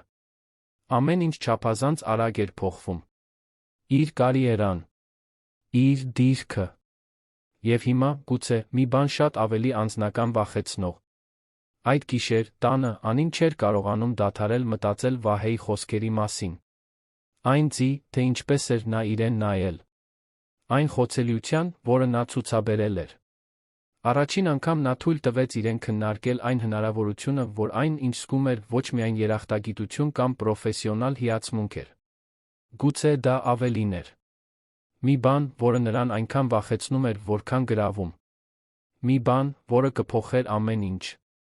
Զարթուցիչը զնգաց առավոտյան 5:40-ին, ինչպես միշտ։ Անի Մանուկյանը դանդաղ բացեց աչքերը, դեռս զգալով հոգնածության ծանրությունը կոպերին։ Եվս մեկ օր։ Եվս մեկ լուրջ ճակատամարտ առջում։ Նա ձեռքը մեկնեց ու անջատեց զարթուցիչը, մի քանի վայրկյան պառկած մնալով նայելով Երանի արաբկիր թաղամասում գտնվող իր փոքրիկ բնակարանի առաստաղին։ Արշալույսի լույսը սկսում էր թափանցել հասարակ վարագույրների միջով, ամեն ինչ ներկելով մոխրագույն երանգով, որը կարծես կատարելապես համապատասխանում էր այն տրամադրությանը, որն ուղեկցում էր նրան ամեն առավոտ։ Նա վեր կացավ, բոբիկ ոտքերը դրեց սառը հատակին, քայլեց դեպի լոգարան։ Հայելու մեջ նայելով նա տեսավ 32 տարեկան մի կնոջ արտացոլանք, որի աչքերում վճռականության ու ժասպառության տարօրինակ խառնուրդ կար։ Նրա շագանակագույն մազերը թափվում էին ուսերին, դեռս քնից չսանրված։ Նա խորը շունչ քաշեց, փորձելով ուժ հավաքել Arxis Group, ում-ս մեկ աշխատանքային օր դիմակայելու համար։ Arxis-ում աշխատելը, շատերի կարծիքով, հիանալի ձեռքբերում էր։ Ընկերությունը զբաղեցնում էր Հյուսիսային պողոտայի ամենաժամանակակից շենքերից մեկը, ապակուց պողպատից մի հսկա, որն արտացոլում էր քաղաքի կորպորատիվ փառասիրությունն ու հզորությունը։ Ընտանիքի անդամների ծանոթների համար Անին մեծ բանի էր հասել։ Սակայն նրա համար այդ վայրը ականապատ դաշտ էր, որտեղ յուրաքանչյուր քայլ պետք է հաշվարկված լիներ, յուրաքանչյուր խոսք կշռադատված։ Նախաճաշ պատրաստելիս Անին հիշեց վերջին ամիսները։ Ռազմավարական ընդլայնման թիմին միանալուց ի վեր, գրեթե 1 տարի առաջ, նա օդում տարօրինակ մի բան էր զգում։ Խնդիրը միայն աշխատանքի ինտենսիվ պահանջները չէին, այլ այն, թե ինչպես էին իրեն վերաբերվում։ Հայացքները, որոնք շեղվում էին, երբ նա սենյակ էր մտնում։ Զրույցները, որոնք կտրուկ դադարում էին։ Ճաշի կորպորատիվ երեկույթների հրավերները, որոնք երբեք իրեն չէին հասնում։ Կարո ժողովները, որոնցից նրան համակարգված կերպով բացառում էին, միշտ ինչ-որ անորոշ պատրվակով։ Սկզբում նա փորձում էր անտեսել։ Մտածում էր, որ դա պարանոյա է, դեռս հարմարվող մարդու անվստահություն։ Բայց ժամանակի ընթացքում օրինաչափությունն անհերքելի դարձավ։ Նրա ներկայության մեջ կար մի բան, որն անհանգստացնում էր մարդկանց։ Գուցե դա նրա ամուր կեցվածքն էր, բամբասանքներին մասնակցելուց հրաժարվելը, նրա անսասան էթիկան, նույնիսկ երբ դա նշանակում էր մենակ մնալ։ Անին հստակ չգիտեր, բայց նկատում էր, որ ինչ-որ կերպ իրեն այլ կերպ էին ընկալում։ Իսկ Arxis Group-ի միջավայրում տարբեր լինելը ողջունելի չէր։ Սուրճ խմելիս նա արագ ստուգեց հեռախոսի հաղորդագրությունները։ Ոչ մի կարևոր բան։ Գործընկերներից ոչ մի հաղորդագրություն, միայն ընկերության համակարգի ավտոմատ ծանուցումներ։ Նա հոգոց հանեց։ Մասնագիտական մենությունը դարձել էր նրա մշտական ուղեկիցը։ Նա խնամքով հագնվեց, ընտրելով զուսպ, բայց էլեգանտ գործնական հագուստ։ Անին միշտ մտահոգվում էր անթերի տեսք ունենալու համար, ոչ թե սնափառությունից, այլ անհրաժեշտությունից ելնելով։ Նա գիտեր, որ ցանկացած սայթաքում կնկատվի, կքննարկվի, կօգտագործվի իր դեմ։ Այն աշխարհում, որտեղ նա ապրում էր, արտաքին տեսքս մեկ զրահ էր։ Մինչ մետրոյի կայարան ճանապարհը կարճ էր, ընդամենը 15 րոպե քայլ։ Նա սիրում էր այդ պահը, թե կարճ, երբ կարող էր մենակ լինել ինքն իր հետ, առանց դատող հայացքների ճնշման։ Քաղաքն արդեն սկսում էր արթնանալ, Անին կորչում էր կառամատույցներում հավաքված բազմության մեջ։ Այնտեղ նա ընդամենը մեկն էր միլիոնավորներից։ Անանուն։ Անտեսանելի։ Հասնելով Arxis Group, նա անցավ անվտանգության կետով, բարձրացավ 13-րդ հարկ, որտեղ գտնվում էր ընդլայնման բաժինը։ Վերելակի դռները բացվեցին, նա խորը շունչ քաշեց դուրս գալուց առաջ։ Նա քաղաքավարի գլխով արեց ընդունարանի աշխատակցուհուն, որն արձագանքեց մեխանիկական դատարկ ժպիտով։ Նա գնաց դեպի իր սեղանը, որը ռազմավարականորեն տեղադրված էր սենյակի պակաս արտոնյալ անկյունում։ Անին գիտեր, որ տարածքների դասավորությունը պատահական չէր։ Ամենաարժեքավոր աշխատակիցները զբաղեցնում էին պատուհանների մոտ գտնվող աշխատատեղերը, Հյուսիսային պողոտայի հիանալի տեսարանով։ Նա նստում էր հետնամասում, արխիվի սենյակի մոտ, որտեղ բնական լույսը հազիվ էր հասնում։ Նա միացրեց համակարգիչը, սկսեց մեկ անգամ վերանայել շնորհանդեսը, որը պետք է ներկայացներ այդ օրը կեսօրին։ Շաբաթներ շարունակ նա աշխատում էր այդ նախագծի վրա։ Դա իր արժեքը ցույց տալու մեծ հնարավորությունն էր։ Ընկերության ընդլայնման նոր մոդել հիմնված շուկայի վերլուծությունների, ճշգրիտ տվյալների ռազմավարական տեսլականի վրա, որը նա համարում էր հեղափոխական։ Նա գիշերներ ու հանգստյան օրեր էր ներդրել այդ նյութի մեջ, կատարելագործելով յուրաքանչյուր մանրուք, յուրաքանչյուր փաստարկ, յուրաքանչյուր թիվ։ Շնորհանդեսը պետք է ներկայացվեր գործադիր տնօրինությանը։ Արքսիսի բոլոր մեծ անունները ներկա էին լինելու։ Անին գիտեր, որ դա իր պահն էր։ Եթե կարողանար տպավորել, գուցե վերջապես ստանար այն ճանաչումը, որին արժանի էր։ Գուցե մեկուսացման այդ մշտական զգացողությունը սկսեր նվազել։ 100-րդ անգամ սլայդները վերանայելիս նա լսեց մոտեցող քայլեր։ Նա բարձրացրեց աչքերը, տեսավ Լիլիթ Վարդանյանին, բաժնի ոչ պաշտոնական առաջնորդներից մեկին։ Լիլիթն այն ամենն էր, ինչ Անին չէր։ Բաց հայտնի, մի խարիզմայի տեր, որը կարծես առանց ջանքերի գրավում էր բոլորին։ Բարձրահասակ, շիկահեր, միշտ անթերի հագնված, նա շրջում էր գրասենյակում, կարծես տեղի տերն ինքն էր։ Եվ ինչ-որ առումով, այդպես էլ կար։ «Բարի լույս, Անի», ասաց Լիլիթը, կանգնելով նրա սեղանի կողքին։ Տոնը սիրալիր էր, բայց Անին դրա հետում ինչ-որ բան նկատեց։ Միշտ էր նկատում։ «Բարի լույս, Լիլիթ», պատասխանեց նա, ձայնը չեզոք պահելով։ Պատրաստ ես այսօրվա մեծ շնորհանդեսին։ Այո, պատրաստ եմ, հաստատեց Անին, զգալով անհանգստության խայթոց։ Լիլիթը հազվադեպ էր դիմում իրեն։ Այդ հանկարծակի մոտեցումը նրան զգոնացրեց։ Շատ լավ։ Հուսով եմ, ամեն ինչ լավ կլինի։ Լիլիթը ժպտաց, բայց ժպիտը չհասավ աչքերին։ Հետո նա շրջվեց, հեռացավ, վերադառնալով սենյակի մյուս կողմում գտնվող իր ընկերների խմբի մոտ։ Անին մի պահ նայեց նրան։ Այդ փոխազդեցության մեջ տարօրինակ մի բան կար, բայց նա չէր կարողանում հստակ հասկանալ, թե ինչ։ Նա գլուխը թափ տվեց, փորձելով հեռացնել անհանգստությունը, կրկին կենտրոնացավ շնորհանդեսի վրա։ Ժամերն անցնում էին դանդաղ։ Անին ճաշեց մենակ, ինչպես միշտ, մոտակա փոքրիկ սրճարանում։ Ախորժակ չուներ, նյարդայնությունը խլել էր ուտելու ցանկացած ցանկություն, բայց նա ստիպեց իրեն ինչ-որ բան ուտել։ Պետք է լավ լիներ։ Պետք է պատրաստ լիներ։ Երբ նա վերադարձավ գրասենյակ, լարվածությունն արդեն սկսում էր տիրել նրան։ Շնորհանդեսին մնացել էին հաշված ժամեր։ Նա մեկ անգամ ստուգեց ֆլեշ կրիչը, որտեղ պահպանված էր նյութը։ Ամեն ինչ կարգին էր։ Ամեն ինչ վերահսկողության տակ էր։ Ժամը 15-ին նա ծանուցում ստացավ։ Ժողովը կսկսվեր 30 րոպեից, 20-րդ հարկի կոնֆերանս դահլիճում։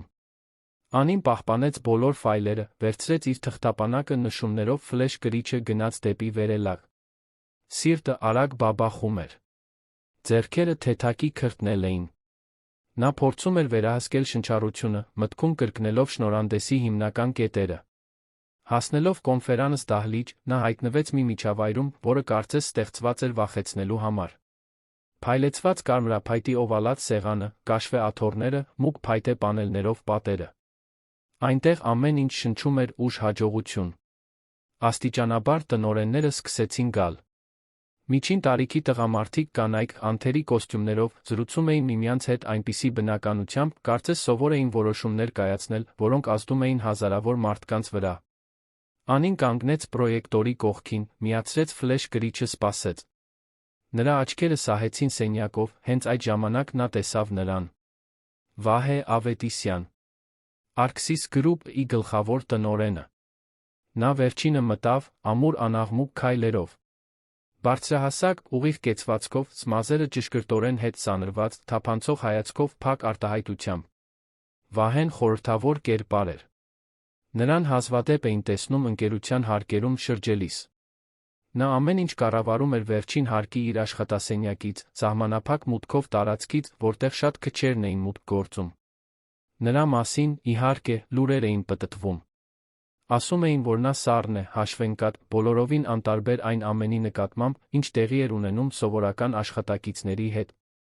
Մի մարդ, որը կենտրոնացած էր միայն թվերի, ռազմավարությունների շահույթի վրա։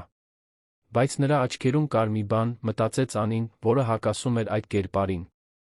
Մի բան, որը նա չէր կարողանում վերծանել։ Վահեն նստեց սեղանի գլխին, մատները խաչեց փայլուն մակերեսի վրա, գլխի գրեթե աննկատ շարժումով ցույց տվեց, որ նա կարող է սկսել։ Անին խորը շունչ քաշեց։ Բար ձեզ, սկսեց նա, փորձելով ձայնը ամուր պահել։ Պատիվ է այսօր այստեղ լինել, ներկայացնելու ռազմավարական ընդլայնման մոդելի առաջարկ, որը կարծում եմ կարող է զգալիորեն փոխել Arxis Group-ի արդյունքները առաջիկա տարիներին։ Նա անցավ առաջին սլայդին։ Էկրանին հայտնվեց վերնագիրը «Խելացի ընդլայնում, կայուն աճ»։ Բայց երբ նա անցավ երկրորդ սլայդին, տարօրինակ մի բան տեղի ունեցավ։ Էկրանին հայտնված պատկերն այն չէր, ինչ նա պատրաստել էր։ Շուկայի վերլուծության մանրամասն գրաֆիկի փոխարեն հայտնվեց աղավաղված լուսանկար, խառնված պիքսելներ, ճչան գույներ։ Անին թարթեց, շփոթված։ Նա փորձեց անցնել հաջորդ սլայդին, մտածելով, որ գուցե բեռնման սխալ է։ Երրորդ սլայդն ավելի վատն էր։ Անիմաստ նախադասություններ։ Անհեթեթ տվյալներ։ Գրաֆիկներ, որոնք բացարձակապես իմաստ չունեին, անիրական թվերով ծիծաղելի եզրակացություններով։ Անին զգաց, թե ինչպես սառեց արյունը երակներում։ Դա իր նյութը չէր։ Դա այն չէր, ինչ նա պատրաստել էր։ Նա փորձեց հետ գնալ, առաջ գնալ, հուսահատորեն փնտրել իսկական շնորհանդեսի որե հետք։ Բայց ամեն ինչ աղավաղված էր։ Յուրաքանչյուր սլայդ տարբեր նվաստացում էր։ Մեկ առ մեկ տնօրենները սկսեցին հայացքներ փոխանակել։ Զուսպ շշուկները լցրեցին սենյակը։ Ոմանք ճակատները կիտեցին, մյուսները հազիվ էին կարողանում թաքցնել իրենց զարմանքը։ Անին զգաց, թե ինչպես այրվեց դեմքը։ Ձեռքերը դողում էին։ Շնչառությունը կտրվեց։ Կարծես հատակը բացվում էր իր ոտքերի տակ։ Նա չէր հասկանում։ Ամեն ինչ ստուգել էր։ 1000 անգամ վերանայել էր։ Ինչպես էր դա հնարավոր։ Ներողություն, մրմնջաց նա, ձայնը դավաճանում էր։ Սխալ է տեղի ունեցել։ Ես չ։ Բայց խոսքերը մահացան նրա կոկորդում։ Բացատրություն չկար։ Ուղղելու միջոց չկար։ Նվաստացումը լիակատար էր, խեղդող, անխուսափելի։ Հենց այդ ժամանակ Վահեն վեր կացավ։ Շարժումն այնքան հանկարծակի էր, այնքան անսպասելի, որ բոլոր հայացքներն ուղղվեցին դեպի նա։ Նա լուռ անցավ սենյակով, չափված քայլերով, կանգնեց Անիի դիմաց։ Նա հազիվ էր կարողանում նայել նրան։ Իրեն փոքր էր զգում, ճզմված ամոթից։ Առանց մի խոսք ասելու, Վահեն հանեց իր բաճկոնը։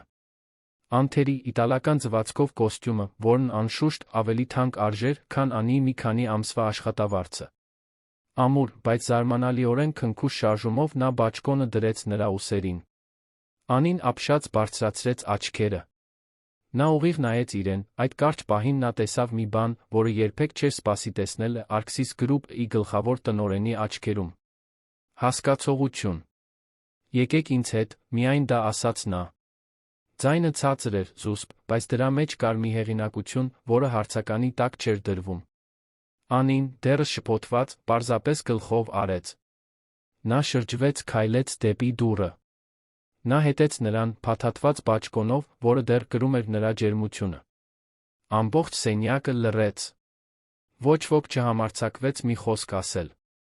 Վահեի ժեստն այնքան անսովոր էր, այնքան դուրս սպասվող ցանկացած արարողակարգից, որ բոլորը պարզապես դիտում էին, չիմանալով ինչպես արձագանքել։ Միջանցքում Անին քայլում էր նրանից մի քանի քայլ հետ, փորձելով հասկանալ, թե ինչ է կատարվում։ Բաճկոնը ծանրացել էր ուսերին, ոչ թե կտորի, այլ խորհրդանշականության պատճառով։ Վահե Ավետիսյանը, Arxis Group-ի գլխավոր տնօրենը, հենց նոր ընդհատել էր տնօրենների խորհրդի նիստը, նրան այդ իրավիճակից հանելու համար։ Ինչո՞վ։ Նրանք մտան վերելակ։ Նա սեղմեց վերջին հարկի կոճակը։ Վերնահարկը։ Այն վայրը, ուր շատ քչերն էին հրավիրվում։ Վերելակը սկսեց լուռ բարձրանալ, Անին զգաց այդ պահի ծանրությունը։ Նրանց միջ լռությունը խիտ էր, լի չտրված հարցերով։ Նա ուզում էր խոսել, բացատրել, ներողություն խնդրել, բայց չգիտեր, թե որտեղից սկսել։ Իսկ նա կարծես թե մտադիր չէր խախտել լռությունը։ Կանգնած էր, նայելով վահանակի վրա փոխվող հարկերի թվերին, արտահայտությունը անփոփոխ։ Երբ դռները բացվեցին, Անին դիմավորեց շենքի մնացած մասից բոլորովին տարբեր միջավայր։ Arxis Group-ի վերնահարկը լայնարձակ տարածք էր, հատակից առաստաղ ձգվող պատուհաններով, որոնք բացում էին Երանի համայնապատկերը։ Քաղաքը անվերջ ձգվում էր բոլոր ուղղություններով, շենքերի, պողոտաների բաբախող կյանքի ծով։ Միջավայրը մինիմալիստական էր, բայց նրբաճաշակ։ Դիզայներական կահույք, արվեստի գործեր պատերին, պրոֆեսիոնալիզմի հարմարավետության համադրություն, որը Անին երբեք չէր տեսել ընկերությունում։ Վահեն նրան տարավ դեպի ավելի առանձնացված հատված, մի տեսակ հյուրասենյակ, հարմարավետ բազկաթոռներով, ցածր սեղանով։ Նա ժեստով ցույց տվեց, որ նստի, իսկ հետո կանգնեց պատուհանի մոտ, նայելով քաղաքին։ «Դուք պետք է շփոթված լինեք», ասաց նա, դեռ մեջքով դեպի իրեն։ Անին չգիտեր ինչ պատասխանել։ Շփոթվածը մեղմասություն էր այն զգացմունքների փոթորկի համար, որը նա զգում էր այդ պահին։ Վահեն շրջվեց դեպի նա։ Այն, ինչ տեղի ունեցավ կոնֆերանս դահլիճում, պատահականություն չէր։ Անին զգաց, թե ինչպես սիրտը սկսեց արագ բաբախել։ Ինչպես թե։ Նա քայլեց դեպի մոտակա սեղանը, վերցրեց նոութբուքը, բացեց այն։ Մի քանի արագ հրամաններից հետո նա էկրանը շրջեց դեպի Անին։ Ահա դրանք։ Բոլոր սլայդները։ Իսկական շնորհանդեսը։ Յուրաքանչյուր գրաֆիկ, յուրաքանչյուր տվյալ, յուրաքանչյուր փաստարկ, որը նա այդքան խնամքով պատրաստել էր։ Ձեր բնօրինակ շնորհանդեսը, ասաց նա, ավտոմատ կերպով պահպանվել է ընկերության ներքին սերվերներում։ Այն ամենը, ինչ դուք պատրաստել եք, այստեղ է։ Եվ պետք է ասեմ, որ դա բացառիկ աշխատանք է։ Անին թարթեց, փորձելով հասկանալ։ Եթե շնորհանդեսն այստեղ էր, ապա ինչ էր տեղի ունեցել։ Ինչ-որ մեկը, շարունակեց Վահեն, դիտավորյալ փոխել է ֆայլերը ձեր ֆլեշ գրիչի վրա։ Դա միտումնավոր դիվերսիա էր։ Բառն արձագանքեց Անիի մտքում։ Դիվերսիա։ Ինչ-որ մեկը դա արել էր դիտավորյալ։ Ինչ-որ մեկը ցանկացել էր տեսնել նրան ձախողված, նվաստացած ամբողջ տնօրինության առաջ։ Ով, նրա ձայնը դուրս եկավ շշուկի պես։ Վահեն կրկին նստեց, այժմ նրա դիմացի բազկաթոռին։ Շաբաթներ շարունակ ես հետում էի ձեր թիմի ներսում տեղի ունեցող շարժումներին։ Մեկուսացումներին, մեկնաբանություններին, այն ձին, թե ինչպես ձեզ համակարգված կերպով անտեսում էին։ Այս ամենը գրավեց իմ ուշադրությունը։ Անին կոկորդում կոշտուկ զգաց։ Նա գիտեր։ Վահե Ավետիսյանը, գլխավոր տնօրենը, որը ենթադրաբար չէր խառնվում աշխատակիցների գործերին, նկատել էր, թե ինչի միջով էր նա անցնում։ Եվ կաս մի բան, ավելացրեց նա, առաջին անգամ Անին նրա արտահայտության մեջ թեթ փոփոխություն տեսավ։ Գրեթե աննկատ, բայց մարդկային թվացող մի բան։ Ես ձեզ ճանաչում եմ, Անի։ Ավելի վաղուց, քան դուք կարծում եք։ Նա ճակատը գիտեց։ Ինչպես թե։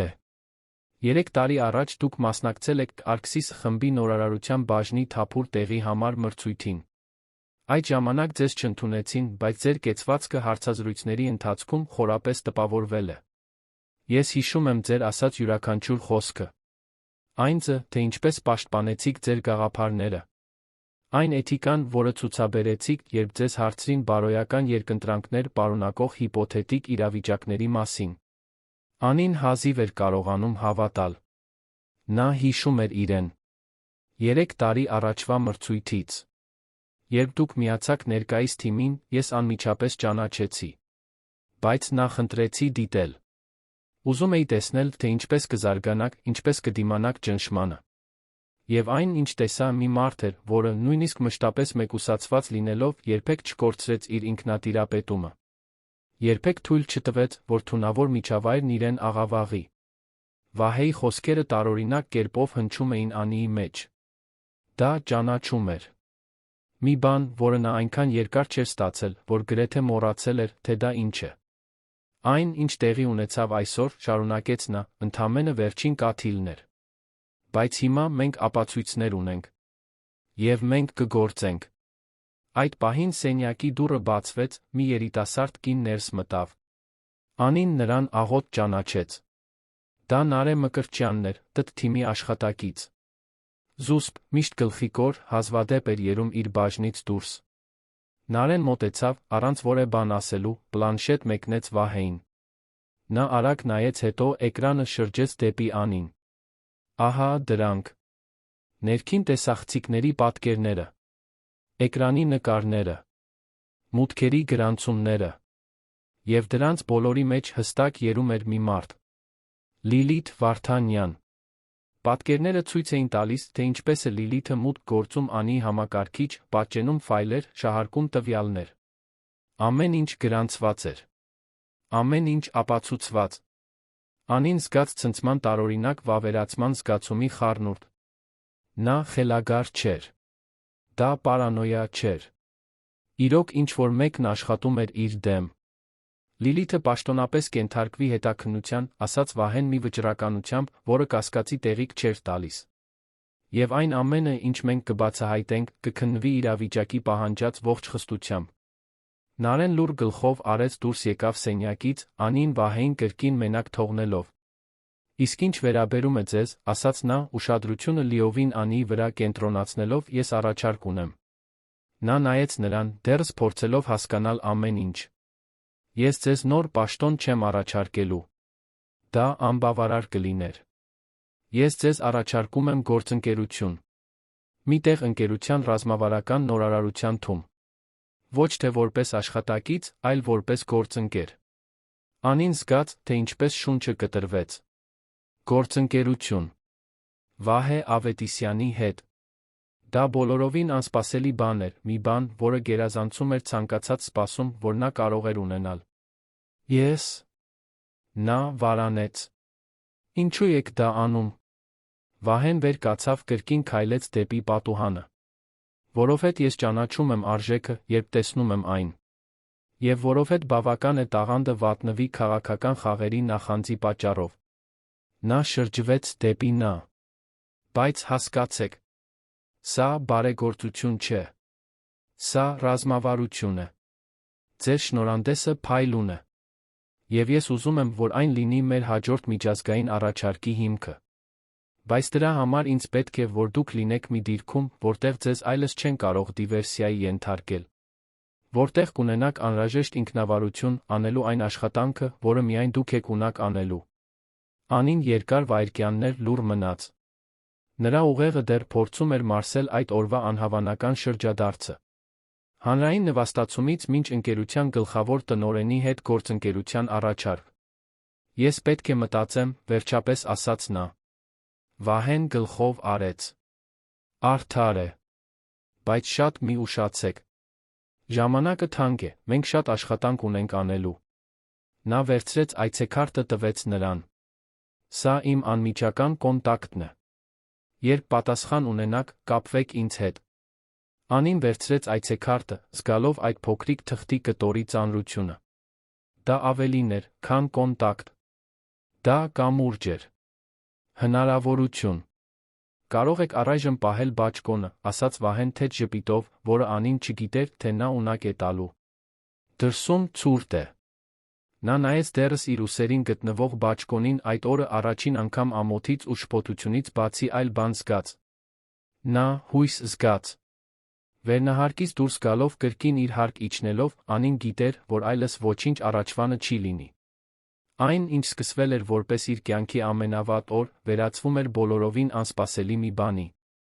Արքսիս գրուպի միջանցքներով քայլելիս, դեռս Վահեի բաճկոնով փաթաթված, նա նկատում էր հայացքները։ Բայց հիմա դրանք տարբեր էին։ Դրանք արհամարհանքի կամ անտարբերության հայացքներ չէին։ Դրանք հետաքրքրության էին։ Զարմանքի։ Մի բանի, որը Անին սովոր չէր ստանալ։ Հարգանքի։ Այդ գիշեր, տուն հասնելով, Անին չկարողացավ քնել։ Նա նստած էր բազմոցին, նայելով Վահեի այցեքարտին։ Մտածում էր այն ամենի մասին, ինչ տեղի էր ունեցել։ Դիվերսիայի, նվաստացման, անսպասելի փրկության, առաջարկի, որը լիովին կփոխեր իր ուղին։ Եվ երկար ժամանակ անց առաջին անգամ Անի Մանուկյանը թույլ տվեց իրեն հավատալ, որ գուցե, միայն գուցե, ինքն անտեսանելի չէր։ Գուցե միշտ էլ արժեք ուներ։ Պարզապես պետք էր մեկը, որը կկարողանար տեսնել այն։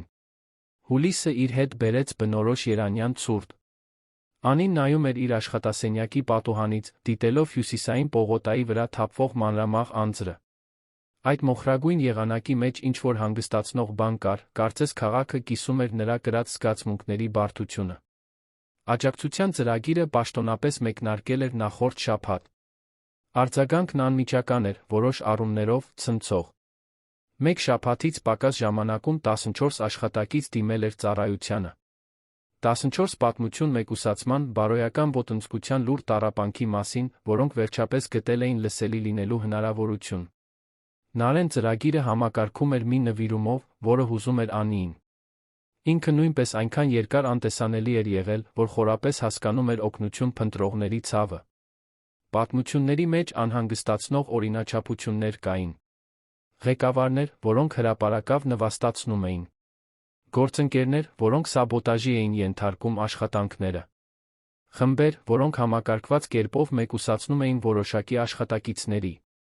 Կարծես Անին նայում էր իր սեփական փորձառության աղավաղված հայելիներին։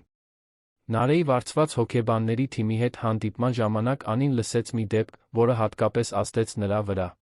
Սոնա Գալստյանը, ֆինանսական բաժնի 26-ամյա վերլուծաբանը, համակարգված կերպով բացառվել է ժողովներից, նրա գաղափարները յուրացվել էին գործընկերների կողմից, նա մշտապես կատակների թիրախ էր դարձել իր արտաքինի պատճառով։ Երբ վերջապես քաջություն հավաքեց բողոքելու, նրա ղեկավարը խորհուրդ տվեց ավելի քիչ զգայուն լինել։ Անին ծանոթ էր այդ պատմությանը։ Նա ապրել էր դրա տարբերակները։ Ես ուզում եմ խոսել նրա հետ, ասաց Անին Նարեին։ Անձամբ։ Վստահ եք, հարցրեց Նարեն։ Սովորաբար մենք պահպանում ենք անանունությունը։ Նա պարտավոր չէ իմանալ իմ պատմությունը, պատասխանեց Անին։ Բայց ես պետք է, որ նա իմանա, որ ղեկավար դիրքում գտնվող մեկը հասկանում է, որ նա մենակ չէ։ Հաջորդ օրը Անին հանդիպեց Սոնայի հետ առանձին սենյակում։ Երիտասարդ կինը տեսանելիորեն նյարդային էր, ուսերը գուչ եկած, կարծես փորձում էր հնարավորինս քիչ տեղ զբաղեցնել։ Սոնա, շնորհակալ եմ, որ եկաք, ասաց Անին, ցույց տալով հարմարավետ բազկաթոռը։ Խնդրում եմ, ձեզ հարմարավետ զգացեք։ Սոնան նստեց բազկաթոռի ծայրին, ձեռքերը միահյուսած ծնկներին։ Ուզում եմ, որ իմանաք, որ այս տարածքն անվտանգ է, շարունակեց Անին։ Եվ որ ձեր քաջությունը, օգնություն փնտրելու, հիացմունքի է արժանի։ Սոնան զարմացած վեր նայեց։ Ես ինձ քաջ չեմ զգում։ Ես ինձ թույլ եմ զգում։ Անին զգաց, թե ինչպես սիրտը սեղմվեց։ Ընդունելը, որ ինչ-որ բան այն չէ, թուլություն չէ, Սոնա։ Դա ուժ է։ Շատ մարդիկ տարիներով լռեցնում են իրենց ցավը, որովհետև կարծում են, որ այդպես պետք է անեն։ Բայց գուցե ես իսկապես չափազանց զգայուն եմ, ասաց Սոնան, արձագանքելով ղեկավարի խոսքերին։ Գուցե խնդիրն իմ մեջ է։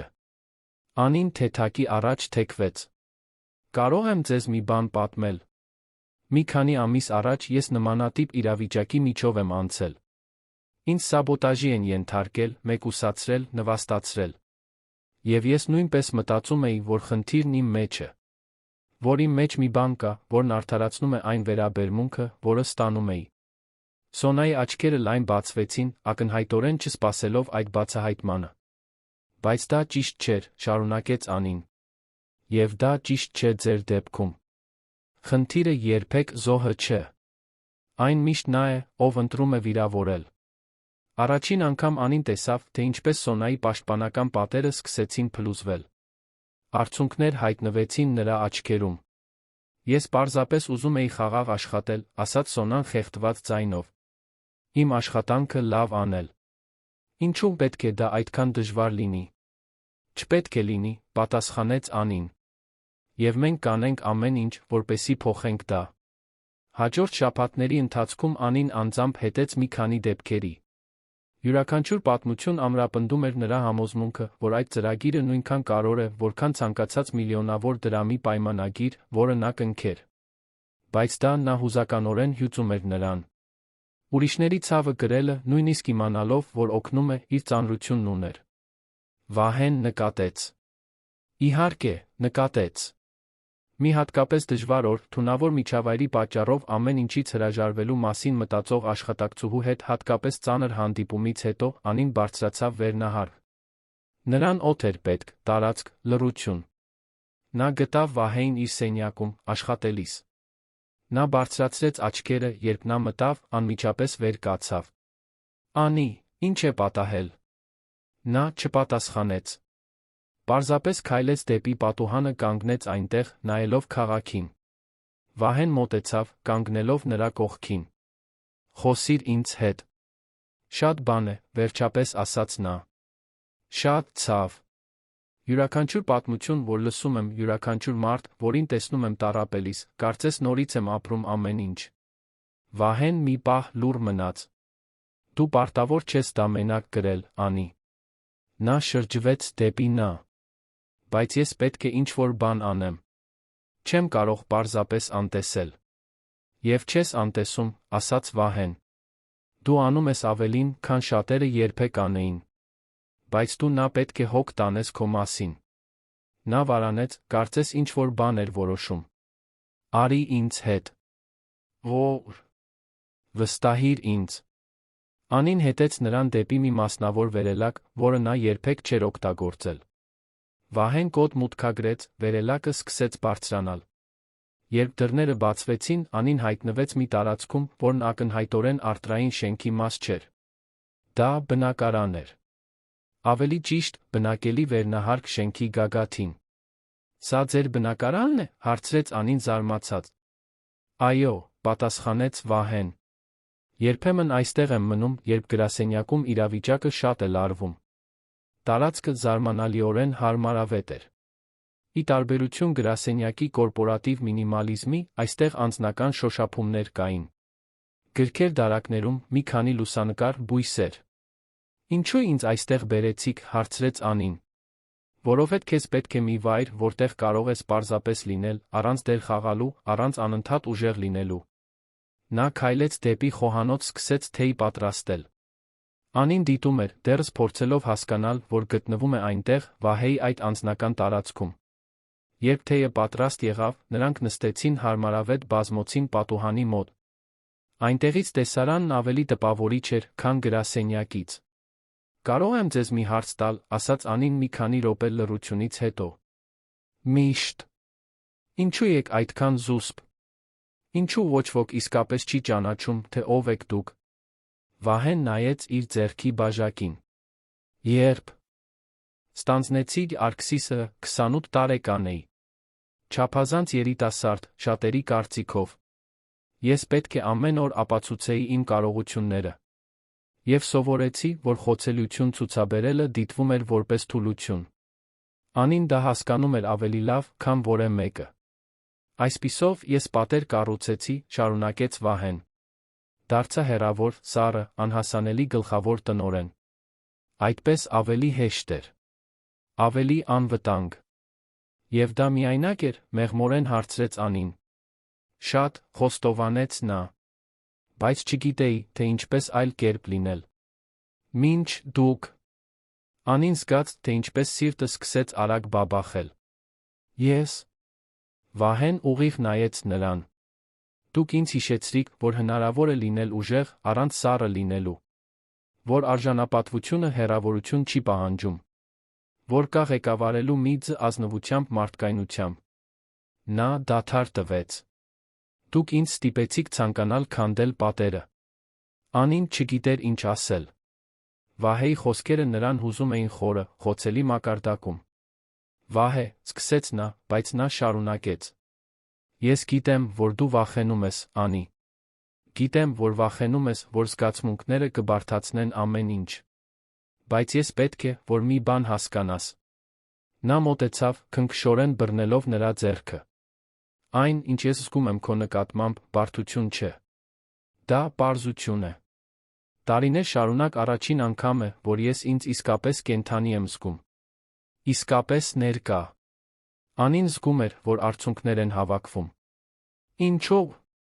Ինչու ես։ Վահեն ժպտաց, մի անկեղծ ժպիտ, որը լիովին փոխեց նրա դեմքը։ Որովհետև դու արտասովոր ես, առանց փորձելու լինել այդպիսին։ Որովհետև քո ուժը գալիս է իսկությունից, ոչ թե դեր խաղալուց։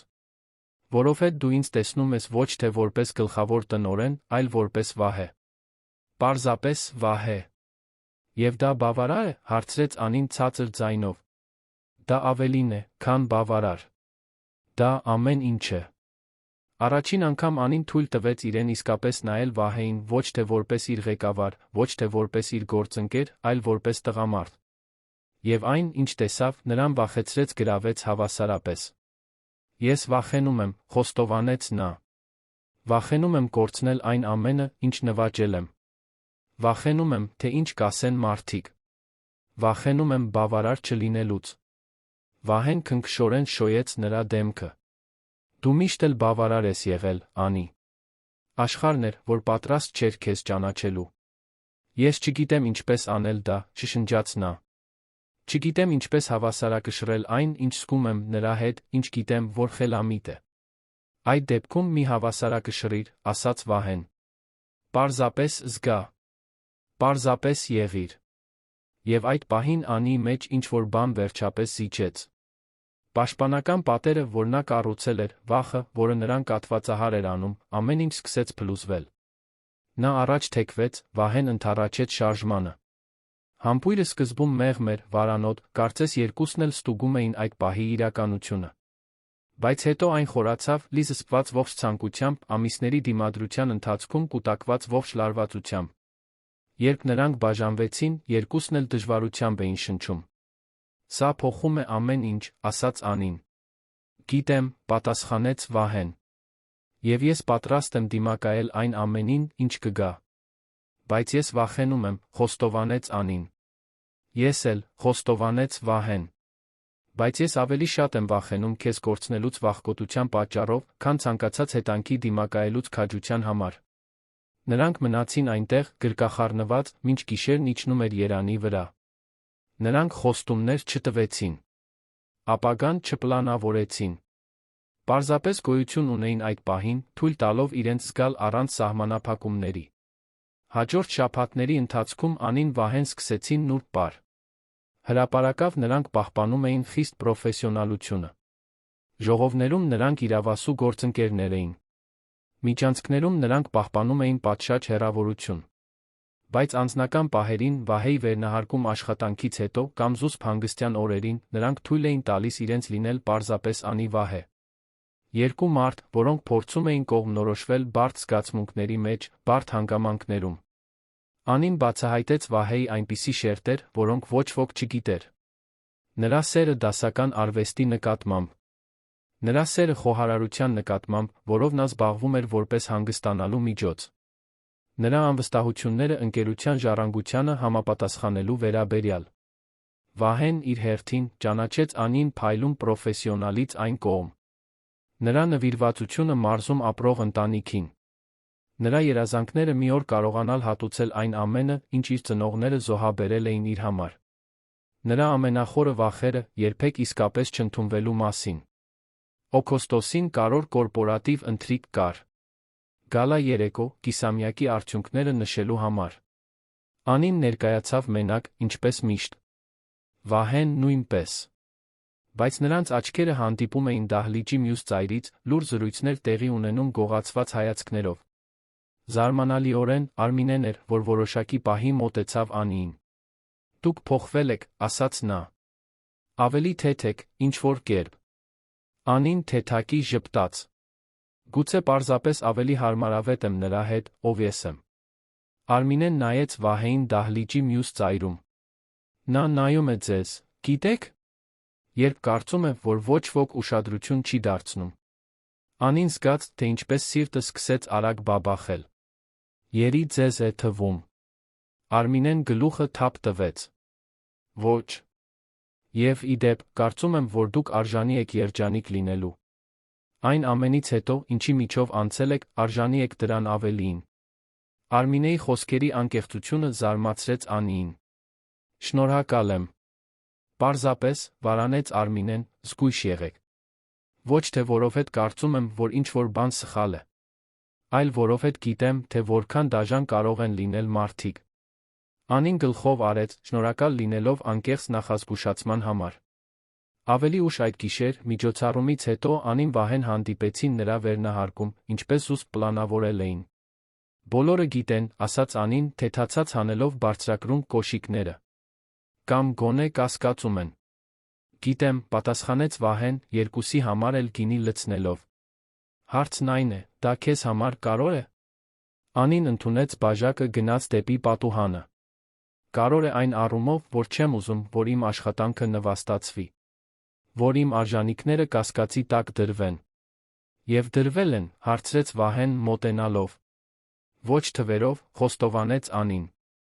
Արդյունքներն իրենք են խոսում։ Բայց միշտ կլինեն նրանք, ովքեր կնախընտրեն հավատալ ավելի հարմար պատմությունների։ Վահեն ձեռքերը դրեց նրա ուսերին, մեղմորեն մերսելով կուտակված լարվածությունը։ Այդ դեպքում թող հավատան։ Դու գիտես ճշմարտությունը։ Ես գիտեմ ճշմարտությունը։ Եվ վերջում, դա է, որ կարևոր է։ Անին շրջվեց դեպի նա։ Եվ երբ սա հանրային դառնա,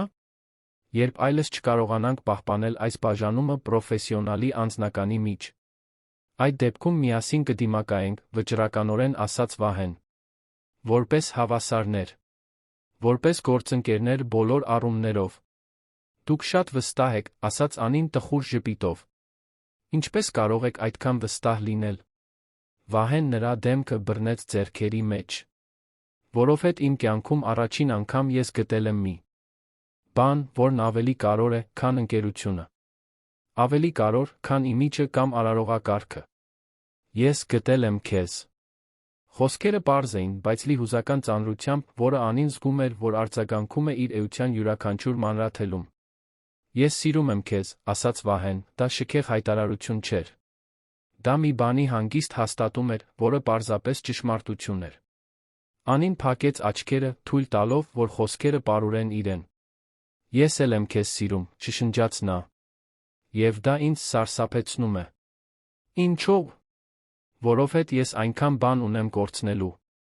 Այն ամենը, ինչ կառուցել եմ, այն ամենը, ինչ ես եմ հիմա։ Վահեն մեղմորեն համբուրեց նրա ճակատը։ Դու ոչինչ չես կորցնելու, Անի։ Միայն շահելու ես։ Մենք շահելու ենք։ Նա ուզում էր հավատալ։ Իր էության յուրաքանչյուր մանրաթելով ուզում էր հավատալ։ Այդ գիշեր նրանք առաջին անգամ միասին քնեցին, միահյուսված հանգստություն գտնելով միմյանց գրկում։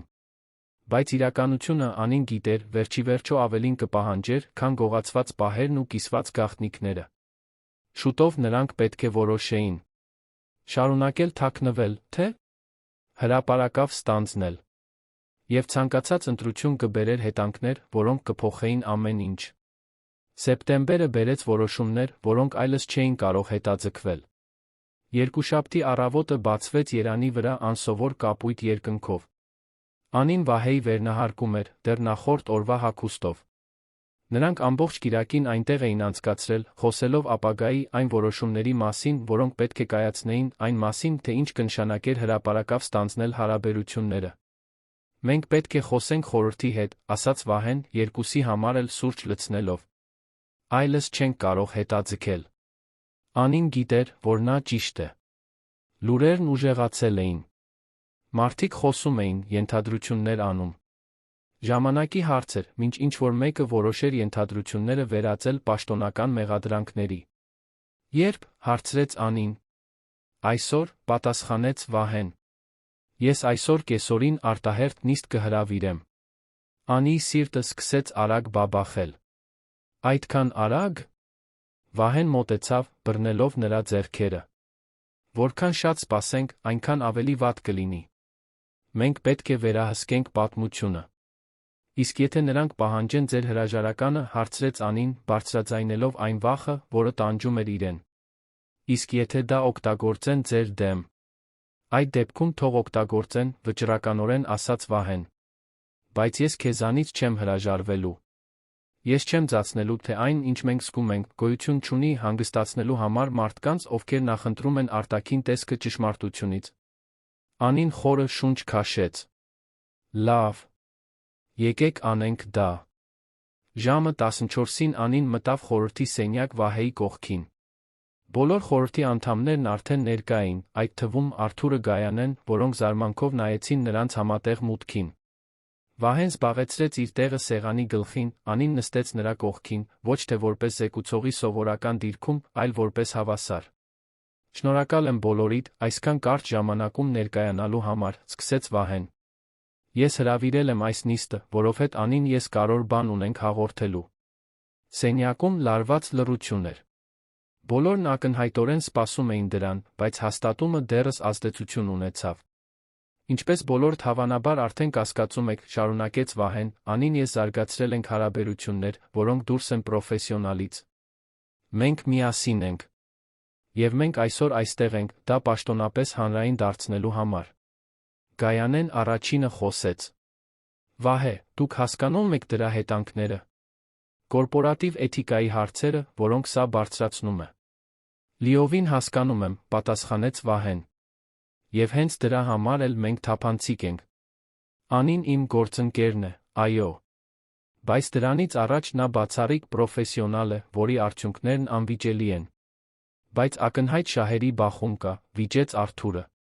Ինչպես երաշխավորել, որ բիզնես որոշումները չեն ազդվի, նա վարանեց անձնական զգացմունքներից։ Նույն կերպ, ինչպես միշտ ենք երաշխավորել, ասաց Անին, առաջին անգամ խոսելով։ Չափելի արդյունքներով։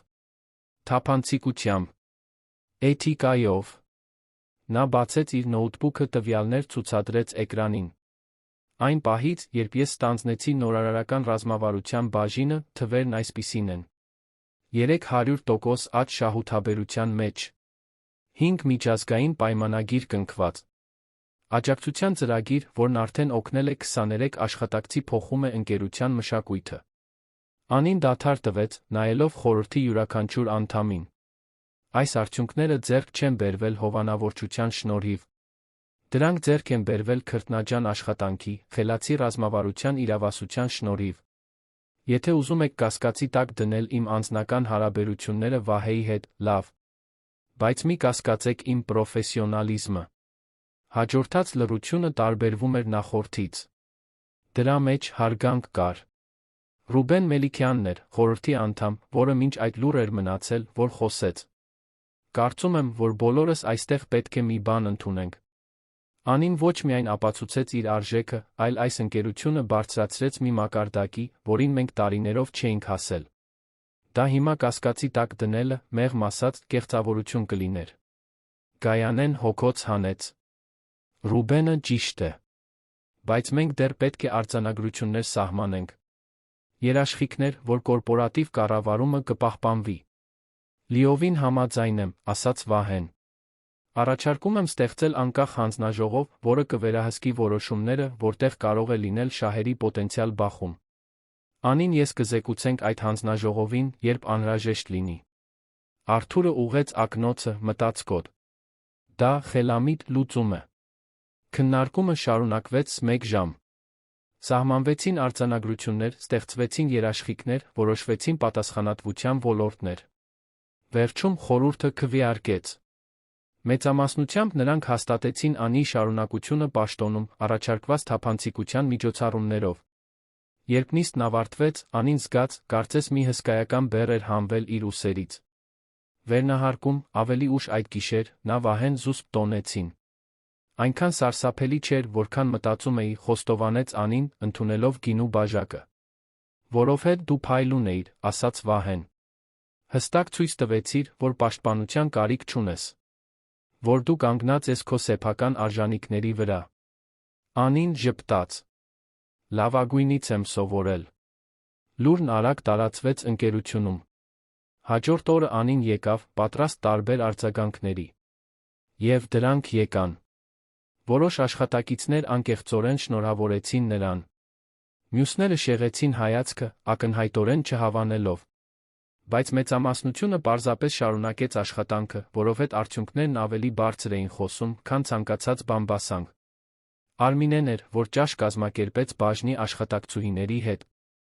Երբ Անին հասավ, գտավ ոչ միայն իր թիմին, այլ ընկերության այլ կանանց։ Մենք ուզում էինք մի բան ասել, սկսեց Արմինեն։ Շնորհակալություն։ Անին թարթեց, զարմացած։ Ինչի՞ համար։ Ցույց տալու համար, որ դա հնարավոր է, ասաց Արմինեն։ Որ մենք կարող ենք լինել ուժեղ, առանց մենակ լինելու։ Որ մենք կարող ենք պահանջել հարգանք, առանց հրաժարվելու հարաբերություններից։ Որ մենք արժանի ենք ունենալ ամեն ինչ, ոչ թե միայն կտորներ։ Այլ կանայք համաձայնեցին, կիսվելով իրենց սեփական պատմություններով։ Ոմանք թաքցրել էին հարաբերությունները վախից։ Մյուսները զոհաբերել էին անձնական ասպեկտները, պրոֆեսիոնալորեն լուրջ ընդունվելու համար։ Անին հասկացավ, որ թափանցիկ լինելու իր որոշումը ալիքներ էր ստեղծել շատ ավելի հեռու, քան պատկերացնում էր։ Հեշտ չէր, խոստովանեց Անին։ Եվ դեռ հեշտ չէ։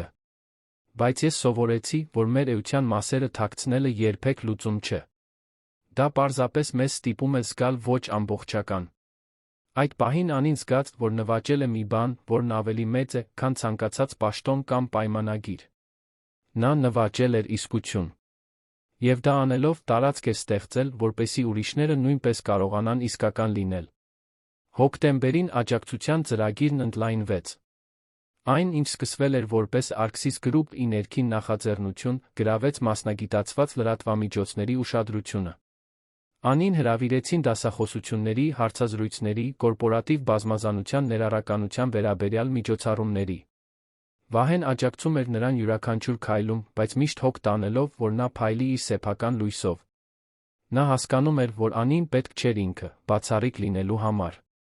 Նրա բացառիկությունն ի սկզբանե էր։ Նոյեմբերին Անին մի զանգ ստացավ, որը նրան անխոս թողեց։ Ալո, պատասխանեց նա։ Անի Մանուկյան, հարցրեց մի կանացի ձայն գծի մյուս ծայրից։ Այո, ես եմ։ Իմ անունը Աննա Սիմոնյան է։ Ես բիզնես ամսագիր-ի լրագրող եմ։ Մենք նյութ ենք պատրաստում հայկական կորպորատիվ աշխարհի 100 ամենաազդեցիկ կանանց մասին, կցանկանայինք ներառել ձեզ։ Անին ստիպված էր նստել։ Ազդեցիկ։ Ես։ Ձեր աշխատանքը Arxis Group-ում ուշագրավ է եղել, բացատրեց Աննան։ Ոչ միայն ֆինանսական արդյունքներով, այլ մշակութային փոխակերպմամբ, որը դուք ղեկավարել եք։ Դուք վերասահմանում եք, թե ինչ է նշանակում լինել առաջնորդ 21-րդ դարում։ Երբ զանգն ավարտվեց, Անին լուռ նստած էր, մտածելով։ Տարիներ առաջ նա անտեսանելի էր։ Հիմա նրան ճանաչում էին որպես երկրի ամենաազդեցիկ կանանցից մեկը։ Նա պատմեց Վահեին այդ գիշեր։ Նա նրան գրկեց պտտեց, ծիծաղելով։ Ես այնքան հպարտ եմ քեզանով, ասաց նա։ Առանց քեզ չէր լինի, պատասխանեց Անին։ Վահեն նրան իջեցրեց, լրջանալով։ Անի, այն ամենը, ինչ դու նվաճել ես, քո սեփական արժանինքներով է։ Ես պարզապես հնարավորություն տվեցի։ Դու էիր, որ օգտվեցիր դրանից վերածեցիր արտասովոր մի բանի։ Դեկտեմբերին ընկերության ամանորյա երեկույթն էր։ Ի տարբերություն նախորդ տարվա, երբ Անին մենակ էր գնացել անկյունում մնացել, այս անգամ նա եկավ Վահեի կողքին։ Նրանք միասին պարեցին դահլիճում, առանց թաքնվելու, առանց ծածնելու։ Եվ մի կախարդական բան տեղի ունեցավ։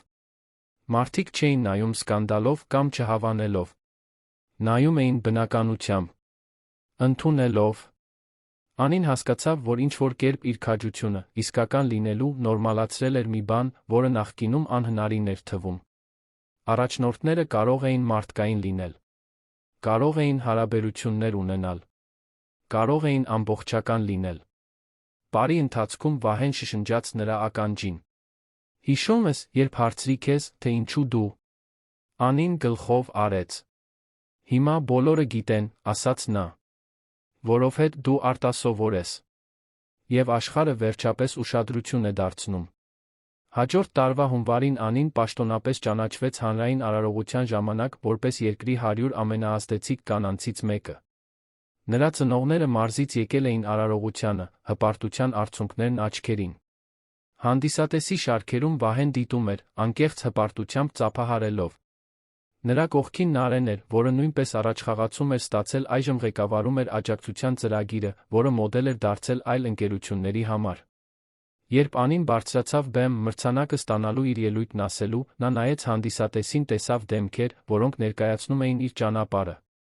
Արմինեն, որը ներողություն էր խնդրել դարձել դաշնակից։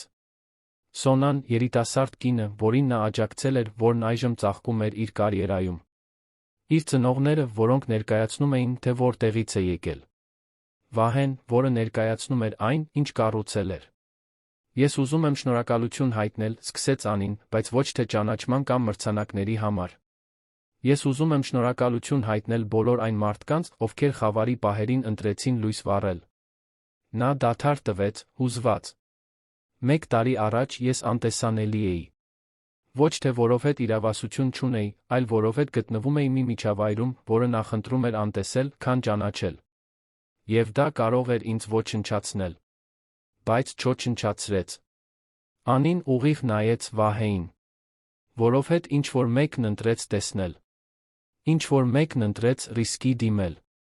Ինչ-որ մեկն ընտրեց հավատալ, որ արժանապատվությունն ավելի արժեքավոր է, քան արարողակարգը, որ իսկությունն ավելի արժեքավոր է, քան արտաքին տեսքը, որ մարդիկ ավելի արժեքավոր են, քան շահույթը։ Դահլիճը լիակատար լռության մեջ էր, բոլորը յուրացնում էին յուրաքանչյուր խոսք։ Եվ ես մի հիմնարար բան սովորեցի, շարունակեց Անին։ Մենք պարտավոր չենք ընտրել բացառիկ պրոֆեսիոնալներ լինելու կամ ամբողջական մարդկային էակներ լինելու միջ։ Մենք կարող ենք լինել երկուսն էլ։ Մենք պետք է լինենք երկուսն էլ։ Մեր մարդկայնությունը մեզ չի թուլացնում։ Այն մեզ ուժեղացնում է։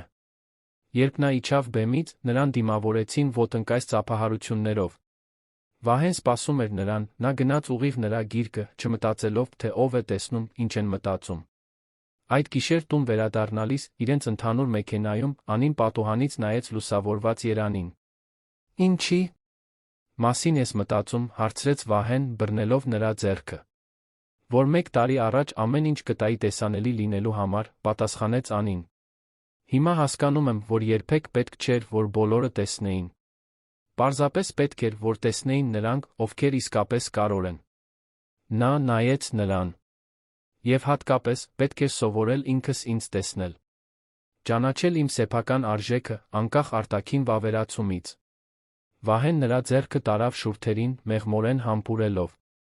Իսկ հիմա, որ տեսնում ես։ Անին ժպտաց։ Հիմա տեսնում եմ մեկին, ով անցել է փոթորիկների միջով հրաժարվել է խեղդվել։ Մեկին, ում տապալել են, բայց ով ընտրել է ոտքի կանգնել։ Մեկին, ով անտեսանելի է եղել, բայց հրաժարվել է այդպես մնալ։ Եվ տեսնում ես մեկին, ով արժանի է աշխարհի ողջ երջանկությանը, ավելացրեց Վահեն։ Սովորում եմ հավատալ դրան, խոստովանեց Անին։ Հաջորդ ամիսների ընթացքում Arxis Group-ը հաստատվեց որպես օրինակ ոչ միայն ֆինանսական արդյունքներով, այլ կազմակերպչական մշակույթով։ Աջակցության ծրագիրն ընդունվեց խմբի այլ ընկերությունների կողմից։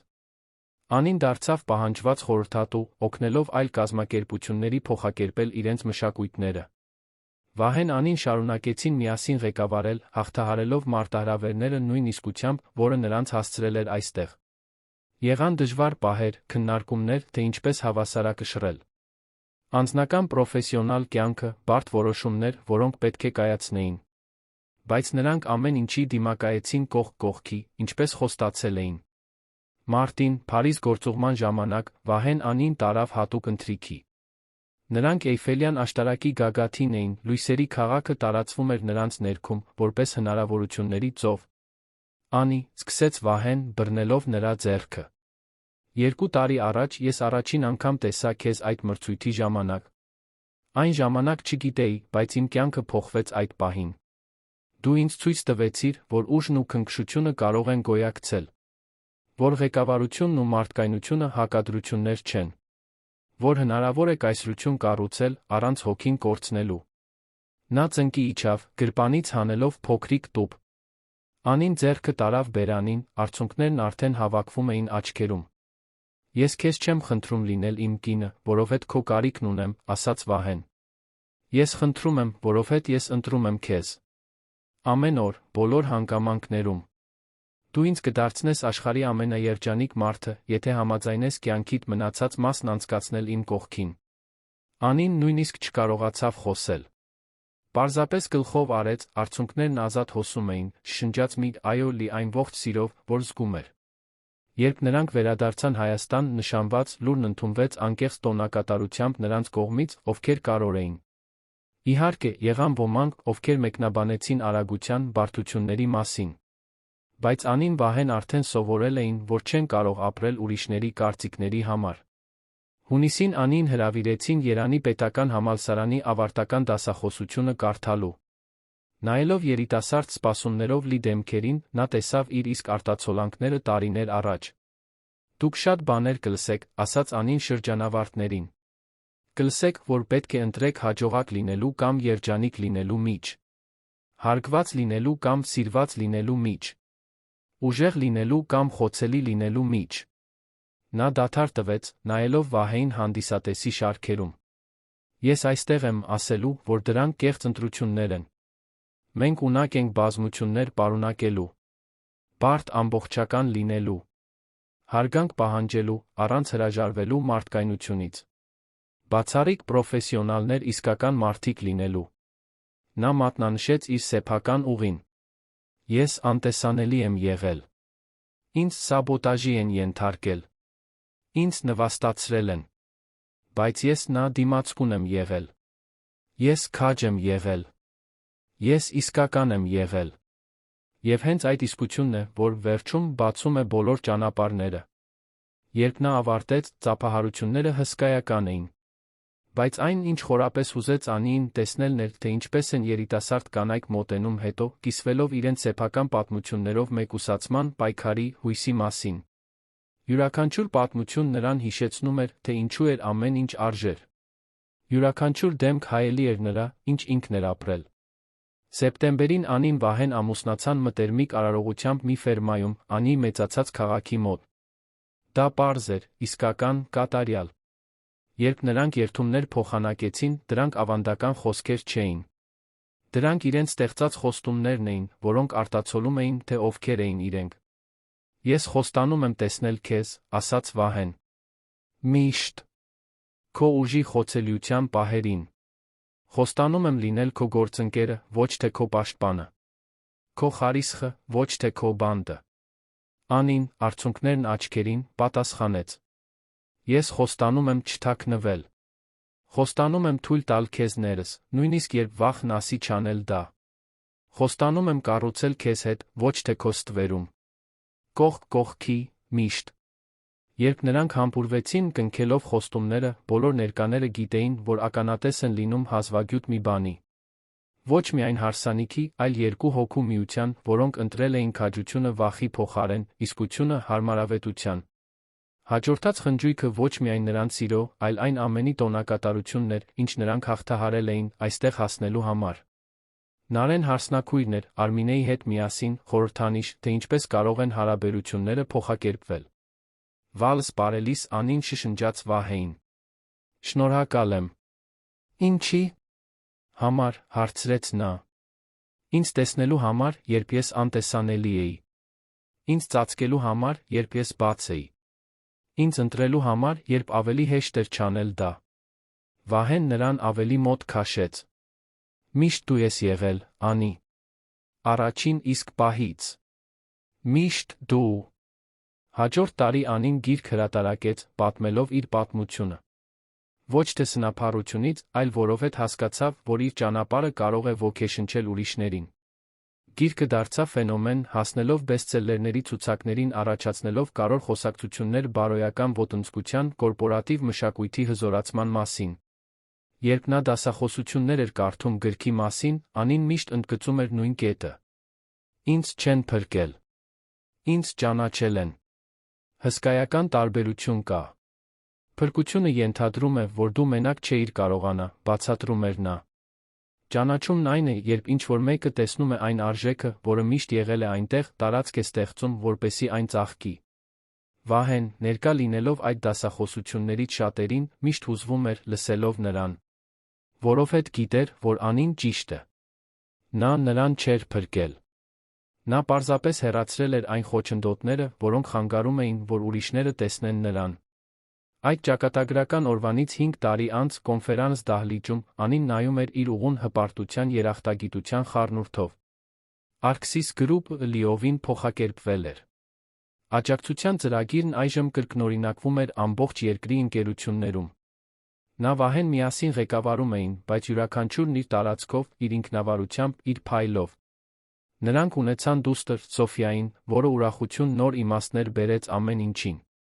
Մի հանգիստ օր նստած վերնահարկում, որն այժմ նրանց տունն էր, Անին գրկել էր Սոֆիային, պատուհանից դիտելով երանը։ Վահեն մոտեցավ, համբուրելով երկուսի գլուխները։ Ինչի՞։ Մասին ես մտածում, հարցրեց նա, հարց, որը նրանց միջ ծես էր դարձել։ Որ կյանքը խորհրդավոր ձեր ունի մեզ տանելու այնտեղ, որտեղ մենք պետք է լինենք, պատասխանեց Անին։ Տարիներ առաջ այդ նվաստացումը շնորհանդեսի ժամանակ թվում էր ամեն ինչի վերջը։ Բայց դա ընդամենը սկիզբն էր։ Մեր սկիզբը, ասաց Վահեն։ Իմ սկիզբը, մեղմորեն ուղեց Անին։ Իսկապես ինքս ինձ գտնելու։ Դու դրա մասն էիր, այո։ Բայց ճանապարհորդությունն իմն էր։ Վահեն ժպտաց։ Գիտեմ։ Եվ հենց դա է, որ քեզ էլ ավելի արտասովոր է դարձնում։